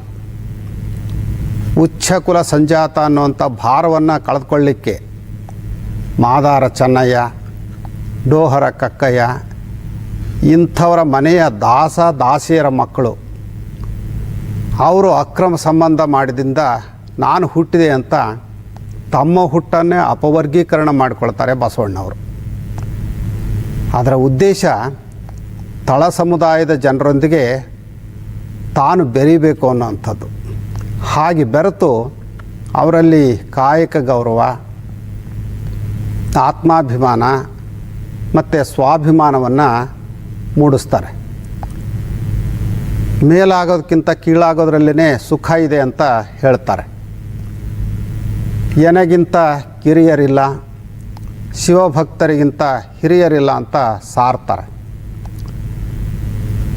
ತಾವು ಬಂಗಾರದ ಕಳಶ ಆಗೋದಕ್ಕಿಂತ ಶರಣರು ಮೆಟ್ಟುವ ಚೆಮ್ಮಾವಿಗೆ ಆಗಲಿಕ್ಕೆ ಖುಷಿ ಪಡ್ತಾರೆ, ಅದನ್ನೇ ಭಗವಂತನಲ್ಲಿ ಬೇಡ್ತಾರೆ. ಇದೆಲ್ಲವನ್ನು ಗಮನಿಸಿದಾಗ ಬಸವಣ್ಣವರು ದಲಿತರಲ್ಲೇ ದಲಿತರಾಗಿ ಆ ಜನರನ್ನು ಮೇಲೆತ್ತಲಿಕ್ಕೆ ಏನೆಲ್ಲ ಪ್ರಯತ್ನಗಳನ್ನು ಮಾಡಿದ್ರು ಅನ್ನೋಂಥದ್ದು ತಿಳಿದು ಬರುತ್ತೆ. ಇಂಥ ಮಹಾನುಭಾವರ ಬಗ್ಗೆ ರಗಳೆ ಬರೆಯದೇ ಇದ್ದರೆ ಅಪಚಾರ ಮಾಡಿದಂತೆ ಅಂತ ಹರಿಹರ ಭಾವಿಸಿರಬೇಕು. ಬಸವಣ್ಣವರು ತಳ ಸಮುದಾಯದ ಜನರನ್ನು ಅಪ್ಪ, ಅಣ್ಣ, ಅಜ್ಜ, ಮುತ್ತಜ್ಜ ಅಂತ ಹೇಳಿ ಒಂದು ರೀತಿ ಕರುಳಿನ ಸಂಬಂಧವನ್ನು ಬೆಳೆಸ್ತಾರೆ. ಮಾದಾರ ಚೆನ್ನಯ್ಯ, ಡೋಹಾರ ಕಕ್ಕಯ್ಯ ಇಂಥವ್ರ ಬಗ್ಗೆ ಅಂತೂ ಮತ್ತೆ ಮತ್ತೆ ವಚನಗಳಲ್ಲಿ ಪ್ರಸ್ತಾಪ ಮಾಡ್ತಾರೆ, ಸ್ಮರಣೆ ಮಾಡಿಕೊಳ್ತಾರೆ. ನಡೆ ಚೆನ್ನ, ನುಡಿ ಚೆನ್ನ, ಎಲ್ಲಿ ನೋಡಿದಡಲ್ಲಿ ಚೆನ್ನ, ಪ್ರಮಥರೊಳಗೆ ಚೆನ್ನ, ಪುರಾತನರೊಳಗೆ ಚೆನ್ನ, ಸಬಿದು ನೋಡಿ ಅಂಬಲಿ ರುಚಿಯಾಯಿತೆಂದು ಕೂಡಲ ಸಂಗಮ ದೇವಂಗೆ ಬೇಕೆಂದು ಕೈದೆಗೆದ ನಮ್ಮ ಚೆನ್ನ. ಇದು ಚೆನ್ನಯ್ಯನವ್ರ ಬಗ್ಗೆ ಬಸವಣ್ಣವರು ಎಂಥ ಸದ್ಭಾವನೆ ಹೊಂದಿದ್ರು ಅನ್ನೋದಕ್ಕೆ ಸಾಕ್ಷಿ. ಇಂಥ ಬಸವಣ್ಣ ಮತ್ತು ಚೆನ್ನಯ್ಯ ಹರಿಹರ ಕವಿಯ ಕಥಾನಾಯಕ ಆಗದೆ ಇನ್ನಾರಾಗ್ಲಿಕ್ಕೆ ಸಾಧ್ಯ? ಹರಿಹರ ರಗಳೆಯ ಕವಿ ಆಗಿದ್ದಂತೆ ಬಂಡಾಯದ ಕವಿಯೂ ಕೂಡ ಆಗಿದ್ದರು. ಇದಕ್ಕೆ ಒಂದು ಪ್ರಸಂಗ ನೆನಪಾಗುತ್ತೆ. ಒಮ್ಮೆ ಅವರ ತಲೆಯ ಮೇಲಿನ ಟೋಪಿ ಕಳಿಸ್ಕೊಂಡು ಬಿದ್ದಾಗ ಯಾರೋ ರಗಳೆ ಕವಿ ಅಂತ ಅಪಹಾಸ್ಯ ಮಾಡಿದ ಹಾಗೆ ಕಾಣುತ್ತೆ. ಅದಕ್ಕೆ ಉತ್ತರ ಅನ್ನೋಂತೆ ಮುಡುಗಿ ಅಷ್ಟಕ ಅನ್ನೋಂಥ ಕೃತಿಯನ್ನು ಬರೆದ್ರಂತೆ. ಅಲ್ಲಿ ಅವರ ಪ್ರತಿಭಟನೆ ಮತ್ತು ಸ್ವತಂತ್ರ ಆಲೋಚನೆ ವ್ಯಕ್ತವಾಗುತ್ತೆ. ಹಾಗಂತ ಪರಂಪರಾನುಗತವಾಗಿ ಬಂದಂಥ ಚಂಪು ಕಾವ್ಯದ ಮಾರ್ಗವನ್ನು ಅವರು ಹಿಡಿಯೋದಿಲ್ಲ. ಚಂಪು ಕಾವ್ಯಗಳಲ್ಲಿ ಅಲ್ಲಲ್ಲೇ ಬರ್ತಾ ಇದ್ದಂಥ 2 ಸಾಲಿನ ರಗಳೆಯ ಪದ್ಯಗಳನ್ನೇ ಆಧಾರವಾಗಿಸಿಕೊಂಡು ಕಾವ್ಯ ರಚನೆ ಮಾಡಿ ರಗಳೆಯ ಕವಿ ಅನ್ನುವಂಥ ಪ್ರಖ್ಯಾತಿಯನ್ನು ಪಡೀತಾರೆ. ಬಹುಶಃ ಇದನ್ನೇ ಕೆಲವರು ಅವನದೇನು ರಗಳೆ ಇದ್ದದ್ದೇ ಹೀಗೆ ಅಪಹಾಸ್ಯ ಮಾಡಲಿಕ್ಕೂ ಬಳಕೆ ಮಾಡಿಕೊಂಡಿರಬೇಕು. ಅದಕ್ಕಾಗಿನ ಹರಿಹರ ಗಿರಿಜಾ ಕಲ್ಯಾಣ ಅನ್ನೋ ಕಾವ್ಯ ಬರೆದು ಮಹಾಕವಿ ಆಗುವಂಥ ಎಲ್ಲ ಅರ್ಹತೆಗಳು ನನ್ನಲ್ಲೂ ಇವೆ ಅನ್ನೋದನ್ನು ಸಾಬೀತುಪಡಿಸ್ತಾರೆ. ಅವರ ಶತಕಗಳಲ್ಲಿ ದಲಿತ ಪ್ರಜ್ಞೆಯ ವಿಚಾರ ಕೂಡ ಬರುತ್ತೆ. ದಲಿತ ಅಂದರೆ ಅವಕಾಶಗಳಿಂದ ವಂಚಿತರಾದವರು ಅಂತ, ದಮನಿತರು ಅಂತ ಅರ್ಥ.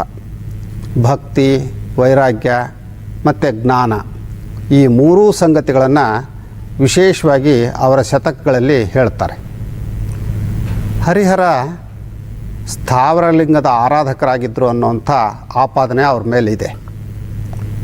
ಅವರು ವಚನ ಚಳುವಳಿಯಿಂದ ಪ್ರಭಾವಿತರಾಗಿದ್ದರೆ ಇಷ್ಟಲಿಂಗವನ್ನು ಪೂಜೆ ಮಾಡಬೇಕಾಗಿತ್ತು ಅನ್ನುವಂಥ ಪ್ರಶ್ನೆನೂ ಕೂಡ ಮಾಡಿದ್ದುಂಟು. ಹರಿಹರ ಯಾವ ಕಾವ್ಯಗಳಲ್ಲೂ ಕೂಡ ಇಷ್ಟಲಿಂಗದ ಪ್ರಸ್ತಾಪವನ್ನು ಮಾಡಿದಂತೆ ಕಾಣ್ತಾ ಇಲ್ಲ. ಆದರೆ ಪವಾಡಗಳನ್ನು ವರ್ಣನೆ ಮಾಡುವಾಗ ಕಟ್ಟಿದ ಲಿಂಗಗಳೆಲ್ಲ ಈರುಳ್ಳಿ ಆಗ್ತವೆ ಅಂತ ಬರೀತಾರೆ. ಅದೇನಾದರೂ ಇರಲಿ, ಒಬ್ಬ ಅಲ್ಲಮನಂಥ ಮಹಾನುಭಾವರನ್ನು ಕುರಿತು ಅವರು ರಗಳೆ ಬರೆದಿರುವಂಥದ್ದು ಗಮನಾರ್ಹ. ಅಲ್ಲಮನದು ಇತರ ಯಾವ ವೈದಿಕರು ಮಾಡದಂಥ ಬಹುದೊಡ್ಡ ಸಾಧನೆ. ಅವರು ಶೂನ್ಯತ್ವವನ್ನು ಸಂಪಾದನೆ ಮಾಡಿಕೊಂಡವರು, ಆಧ್ಯಾತ್ಮದ ತುಟ್ಟ ತುದಿಯನ್ನು ತಲುಪಿದಂಥವ್ರು. ಇವತ್ತೇನಾದರೂ ಆಧ್ಯಾತ್ಮದ ಪ್ರಸ್ತಾಪ ಬಂದರೆ ಮೊದಲು ಕೇಳಿ ಬರೋವಂಥ ಹೆಸರೇ ಅಲ್ಲಮ ಪ್ರಭುವಿನೊಂದು. ಅಂಥ ಅನುಭಾವಿಯ ಬಗ್ಗೆ ಕಾವ್ಯ ಬರೆದಿರೋವಂಥದ್ದು ಹರಿಹರ ಕವಿಯ ಹೆಗ್ಗಳಿಕೆ ಅಂತಲೇ ಹೇಳಬೇಕು. ಒಟ್ಟಾರೆ ದಮನಿತರು, ಶೋಷಿತರು, ಕಾಯಕ ಜೀವಿಗಳು, ಹೀಗೆ ಇವರೆಲ್ಲರೂ ಕೂಡ ಹರಿಹರ ಕವಿಯ ದೃಷ್ಟಿಯಲ್ಲಿ ದಲಿತರೇ. ಅವತ್ತು ದಲಿತ ಪ್ರಜ್ಞೆ ಇತ್ತು, ದಲಿತ ಪದ ಇರಲಿಲ್ಲ. ಪಂಚಮರು, ಶೂದ್ರರು ಅನ್ನುವಂಥ ಪದ ಬಳಕೆ ಆಗ್ತಾಯಿತ್ತು.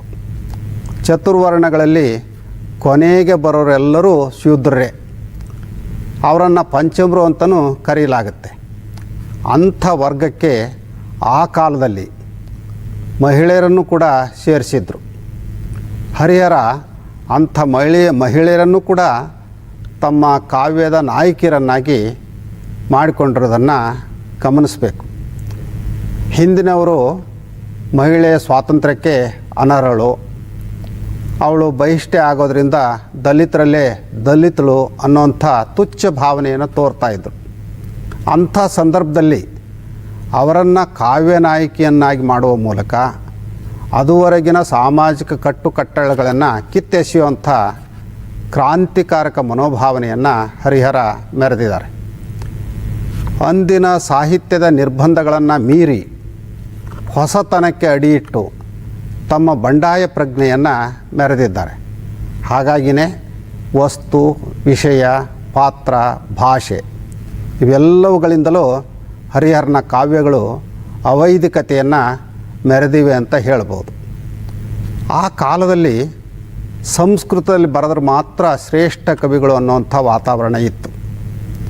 ಅಂಥ ಕಾವ್ಯಗಳನ್ನು ಮಾತ್ರ ಪಂಡಿತರು ಮೆಚ್ತಾ ಇದ್ದರು. ಒಬ್ಬ ಕವಿ ತನ್ನ ಕಾವ್ಯದಲ್ಲಿ ಸಂಸ್ಕೃತ ಭಾಷೆಯನ್ನು ಎಷ್ಟು ಪ್ರಮಾಣದಲ್ಲಿ ಬಳಸ್ತಾನೆ ಅನ್ನೋ ಆಧಾರದ ಮೇಲೆ ಅವನ ಅರ್ಹತೆಯನ್ನು ಅಳಿಯ ಸಾಧ್ಯತೆ ಇತ್ತು.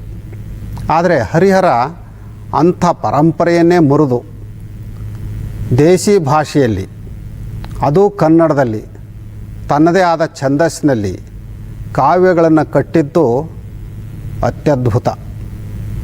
ಮೊದಲೇ ಹೇಳಿದಂತೆ ಹರಿಹರ ಆನೆ ಇದ್ದಂತೆ, ಇರುವುದನ್ನು ಒಡೆದು ಹೊಸದನ್ನು ಕಟ್ಟುವಂಥ ಅಲ್ಲಮ ಪ್ರಭುದೇವರ ದೃಷ್ಟಿಕೋನ ಹರಿಹರ ಕವಿದು. ಇಂಥ ಕ್ರಾಂತಿಕಾರಕ ಮತ್ತು ಬಂಡಾಯದ ಗುಣ ಅವರಲ್ಲಿ ಬಂದದ್ದು ಬಹುಶಃ ಅವರ ವೈಚಾರಿಕ ಪ್ರಜ್ಞೆಯಿಂದ ಅಂತ ಅಂದ್ಕೋಬೋದು. ಪ್ರಾರಂಭದಲ್ಲೇ ಹೇಳಿದಂತೆ ವೈಚಾರಿಕ ಪ್ರಜ್ಞೆಗೆ ತಮಿಳುನಾಡಿನ ದ್ರಾವಿಡ ಹೋರಾಟಗಳು, ಪೆರಿಯ ಪುರಾಣ ಮತ್ತು ಬಸವಾದಿ ಶಿವಶರಣರ ಬದುಕಿನ ವಿಧಾನವೇ ಕಾರಣ, ಪ್ರೇರಣೆ ಮತ್ತು ಸ್ಫೂರ್ತಿ ಆಗಿರ್ಬೋದು. ಒಟ್ಟಾರೆ ಹರಿಹರ ಕವಿ ಇತರ ಕವಿಗಳಂತೆ ಯಾವ ರಾಜಾಶ್ರಯವೂ ಇಲ್ಲದೆ ದಮನಿತ ಶರಣರ ಬದುಕನ್ನೇ ತಮ್ಮ ಕಾವ್ಯದ ಕಥಾಹಂದರವಾಗಿ ಬಳಸಿಕೊಂಡಿರುವಂಥದ್ದು ಕನ್ನಡ ಸಾಹಿತ್ಯದಲ್ಲೇ ಅವಿಸ್ಮರಣೀಯ ಘಟನೆ. ನಮ್ಮ ಗುರುಗಳು ಶ್ರೀ ಶಿವಕುಮಾರ ಶಿವಾಚಾರ್ಯ ಮಹಾಸ್ವಾಮಿಗಳವರು ಪ್ರತಿ ವರ್ಷ ತಪ್ಪದೆ ಹರಿಹರ ಮಹಾಕವಿಯ ಜಯಂತಿಯನ್ನು ಆಚರಿಸ್ತಾ ಬಂದಿದ್ದರು. ಅವರಿಗೆ ಹರಿಹರ ಅಂದರೆ ಅಪಾರವಾದಂಥ ಗೌರವ. ಹಾಗಾಗಿಯೇ 1973ರಲ್ಲಿ ಹರಿಹರದಲ್ಲಿ ನಡೆದಂಥ ತರಳಬಾಳು ಹುಣ್ಣಿಮೆ ಮಹಾಮಂಟಪಕ್ಕೆ ಮಹಾಕವಿ ಹರೀಶ್ವರ ಅಂತಲೇ ನಾಮಕರಣ ಮಾಡಿದರು. ಆ ಸಂದರ್ಭದಲ್ಲಿ ಅವರು ತಮ್ಮ ಆಶೀರ್ವಚನದಲ್ಲಿ ಈ ಹೆಸರು ಇಡಲಿಕ್ಕೆ ಏನು ಕಾರಣ ಅನ್ನೋದನ್ನು ದಾಖಲಿಸಿದ್ದಾರೆ. ಯಾವ ಧ್ಯೇಯೋದ್ದೇಶಗಳಿಗಾಗಿ ಈ ಹುಣ್ಣಿಮೆ ಮಹೋತ್ಸವವು ನಡೆಯುತ್ತಿದೆಯೋ ಇದೇ ಧ್ಯೇಯೋದ್ದೇಶಗಳನ್ನೇ 12ನೇ ಶತಮಾನದಲ್ಲಿ ತಾನು ರಚಿಸಿದ ರಘಟ ಕಾವ್ಯಗಳ ಮೂಲಕ ಎತ್ತಿ ಹಿಡಿದವನು ಮಹಾಕವೀಶ್ವರ ಹರಿಹರನೆಂಬುದು ಮುಖ್ಯ ಕಾರಣವಾಗಿದೆ. 12ನೇ ಶತಮಾನದಲ್ಲಿ ಬೆಳಗಿದ ಶರಣ ಸಂಸ್ಕೃತಿಗೆ ಸ್ಮಾರಕವಾಗಿ ಮೊಟ್ಟ ಮೊದಲನೆಯದಾಗಿ ನಮಗೆ ಅಪೂರ್ಣವಾಗಿ ದೊರಕುವ ಶರಣರು ತಾವೇ ರಚಿಸಿದ ವಚನ ಸಾಹಿತ್ಯ ಒಂದಾದಲ್ಲಿ ಆ ಸಂಸ್ಕೃತಿಯ ಬೆಳಕಿನೊಂದಿಗೆ ಶರಣರ ಇತಿಹಾಸವನ್ನು ನಿರ್ದೇಶಿಸುವ ಹರಿಹರ ದೇವನ ರಘಟ ಸಾಹಿತ್ಯವು ಮತ್ತೊಂದಾಗಿದೆ. ಶರಣರು ತಾವೇ ರಚಿಸಿದ ವಚನ ಸಾಹಿತ್ಯದಲ್ಲಿ ಇತಿಹಾಸದ ಅಂಶಗಳು ತುಂಬ ವಿರಳ. ಹರಿಹರ ದೇವನ ರಘಟ ಸಾಹಿತ್ಯದಲ್ಲಿ ಕೇವಲ ಶರಣರ ತತ್ವ ಮತ್ತು ಸಿದ್ಧಾಂತಗಳು ಮಾತ್ರವೇ ರೂಪಿತವಾಗಿಲ್ಲ, ಅವುಗಳೊಂದಿಗೆ ಶರಣರ ಪವಿತ್ರವಾದ ಜೀವನ ಪದ್ಧತಿಯು ತತ್ವಾಚರಣೆಯ ಪ್ರಾಯೋಗಿಕ ವಿಧಾನಗಳು ರೂಪಿಸಲ್ಪಟ್ಟಿವೆ ಅಷ್ಟೇ ಅಲ್ಲದೆ ಸ್ಥೂಲವಾಗಿ ಇತಿಹಾಸವು ಸಹ ಅಲ್ಲಿ ನಿರ್ದೇಶಿಸಲ್ಪಟ್ಟಿದೆ. ಈ ದೃಷ್ಟಿಯಿಂದ ಈ 20ನೇ ಶತಮಾನದ ನಮ್ಮ ದೃಷ್ಟಿಯಲ್ಲಿ ಆದರಣೀಯವಾದ ಗೌರವ ಸ್ಥಾನವು ವಚನ ಸಾಹಿತ್ಯಕ್ಕಿಂತಲೂ ಹರಿಹರ ದೇವನ ರಘಟ ಸಾಹಿತ್ಯಕ್ಕೆ ಹೆಚ್ಚಾದಲ್ಲಿ ಅಸಂಗತ ಎನಿಸದು ಅಂತ ಹೇಳಿ ದಾಖಲಿಸಿದ್ದಾರೆ. ಮಾದಾರ ಚೆನ್ನಯ್ಯನವರ ರಗಳೆಯಲ್ಲಿ ಬರುವಂಥ ಒಂದು ಮಾತು ಕೊನೆಗೆ ಬರುವಂಥದ್ದು, ಚನ್ನನ ನಿಧಿ ಚನ್ನನ ಸುಧೆ, ಚನ್ನನ ಸಕಳಾಯು ಚನ್ನನ ಅಮೃತ ಸಮುದ್ರಂ, ಚನ್ನಂ ರಕ್ಷಿಸುಗೆ ಎನ್ನಂ ಚನ್ನನ ಸುತನೆಂದು ಹಂಪೆಯ ವಿರೂಪಾಕ್ಷಂ. ಇಷ್ಟು ಹರಿಹರನ ಬಗ್ಗೆ ನಮ್ಮ ಆಲೋಚನೆಗಳನ್ನ ಹಂಚಿಕೊಳ್ತಾ ಡಾಕ್ಟರ್ ಅರವಿಂದ ಮಾಲಗತ್ತಿಯವರು ಈ ವಿಷಯಕ್ಕೆ ಪೂರಕವಾಗಿ ಭಾಳ ಒಳ್ಳೆಯ ಮಾತುಗಳನ್ನು ಆಡಿದ್ದಾರೆ. ಅನೇಕ ವಿಚಾರಗಳ ಮೇಲೆ ಬೆಳಕು ಚೆಲ್ಲಿದ್ದಾರೆ.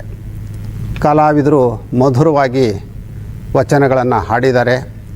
ತಂತ್ರಜ್ಞರು ಅಂತರ್ಜಾಲದ ಮೂಲಕ ಈ ಮಾತುಗಳನ್ನು ನಿಮಗೆ ತಲುಪಿಸ್ತಾ ಇದ್ದಾರೆ. ಸುದ್ದಿ ಮಾಧ್ಯಮದವರು ಎಂದಿನಂತೆ ಪ್ರತಿದಿನದ ಕಾರ್ಯಕ್ರಮದ ವರದಿಯನ್ನು ನೀಡ್ತಾ ಇದ್ದಾರೆ.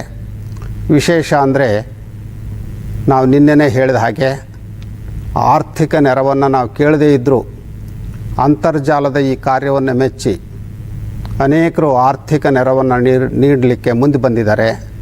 ಅವರೆಲ್ಲರಿಗೂ ಕೃತಜ್ಞತೆಗಳು. ಮತ್ತೆ ಕಲ್ಯಾಣದ ಸಂದೇಶ ಸಂದೇಶ, ಮತ್ತೆ ಕಲ್ಯಾಣದ ಸಂದೇಶ, ಮತ್ತೆ ಕಲ್ಯಾಣದ ಸಂದೇಶ, ಮತ್ತೆ ಕಲ್ಯಾಣದ ಸಂದೇಶ.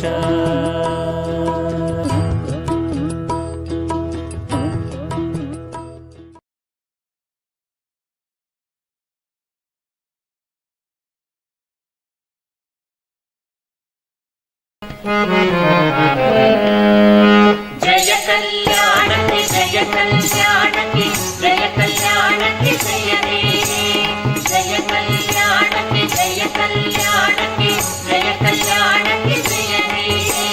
ಜಯ ಗೀತೆ ಹಾಡಿ ಜನರೆಲ್ಲ ಕೂಡಿ ಶರಣರ ಹಾಡಿ ಹಾಡಿ, ಶರಣರ ಹಾಡಿ ಹಾಡಿ.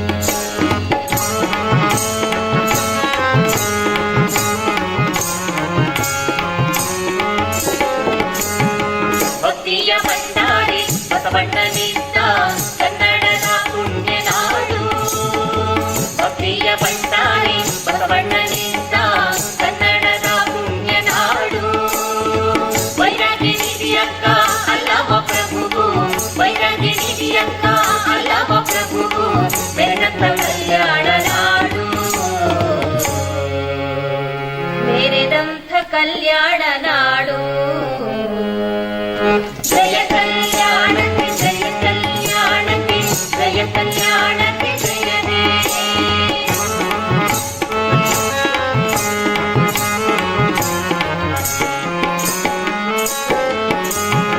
ಬಡಿವಾಳ ಮಾಚಯ್ಯ ಸಮಗಾರ ಹರಳಯ್ಯ ಶರಣರು ಮೆರೆದಂತ ನಾಡು,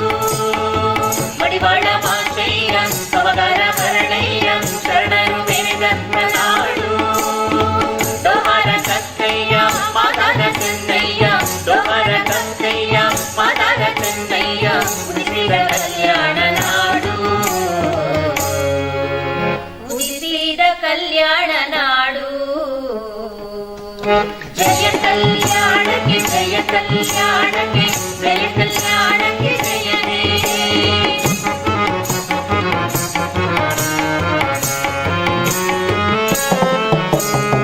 ಮದುವಯ್ಯ ಹರಳಯ್ಯ ಉಭಯರು ಕೂಡಿ ಜಾತಿಗೆ ಸವಾಲು ಹೂಡಿ ಮದುವಯ್ಯ ಹರಳಯ್ಯ ಉಭಯರು ಕೂಡಿ ಜಾತಿಗೆ ಸವಾಲು ಹೂಡಿ ನೀಲಶೀಲರು ಒಟ್ಟಾಗಿ ಕೂಡಿ ನೀಲಶೀಲರು ಒಟ್ಟಾಗಿ ಕೂಡಿ ತೋರಿದರು ಕಲ್ಯಾಣ ಮಾಡಿ ತೋರಿದರು ಕಲ್ಯಾಣ ಮಾಡಿ ಜಯ ಕಲ್ಯಾಣಕ್ಕೆ ಜಯ ಕಲ್ಯಾಣಕ್ಕೆ ಜಯ ಕಲ್ಯಾಣಕ್ಕೆ ಜಯ ಹೇ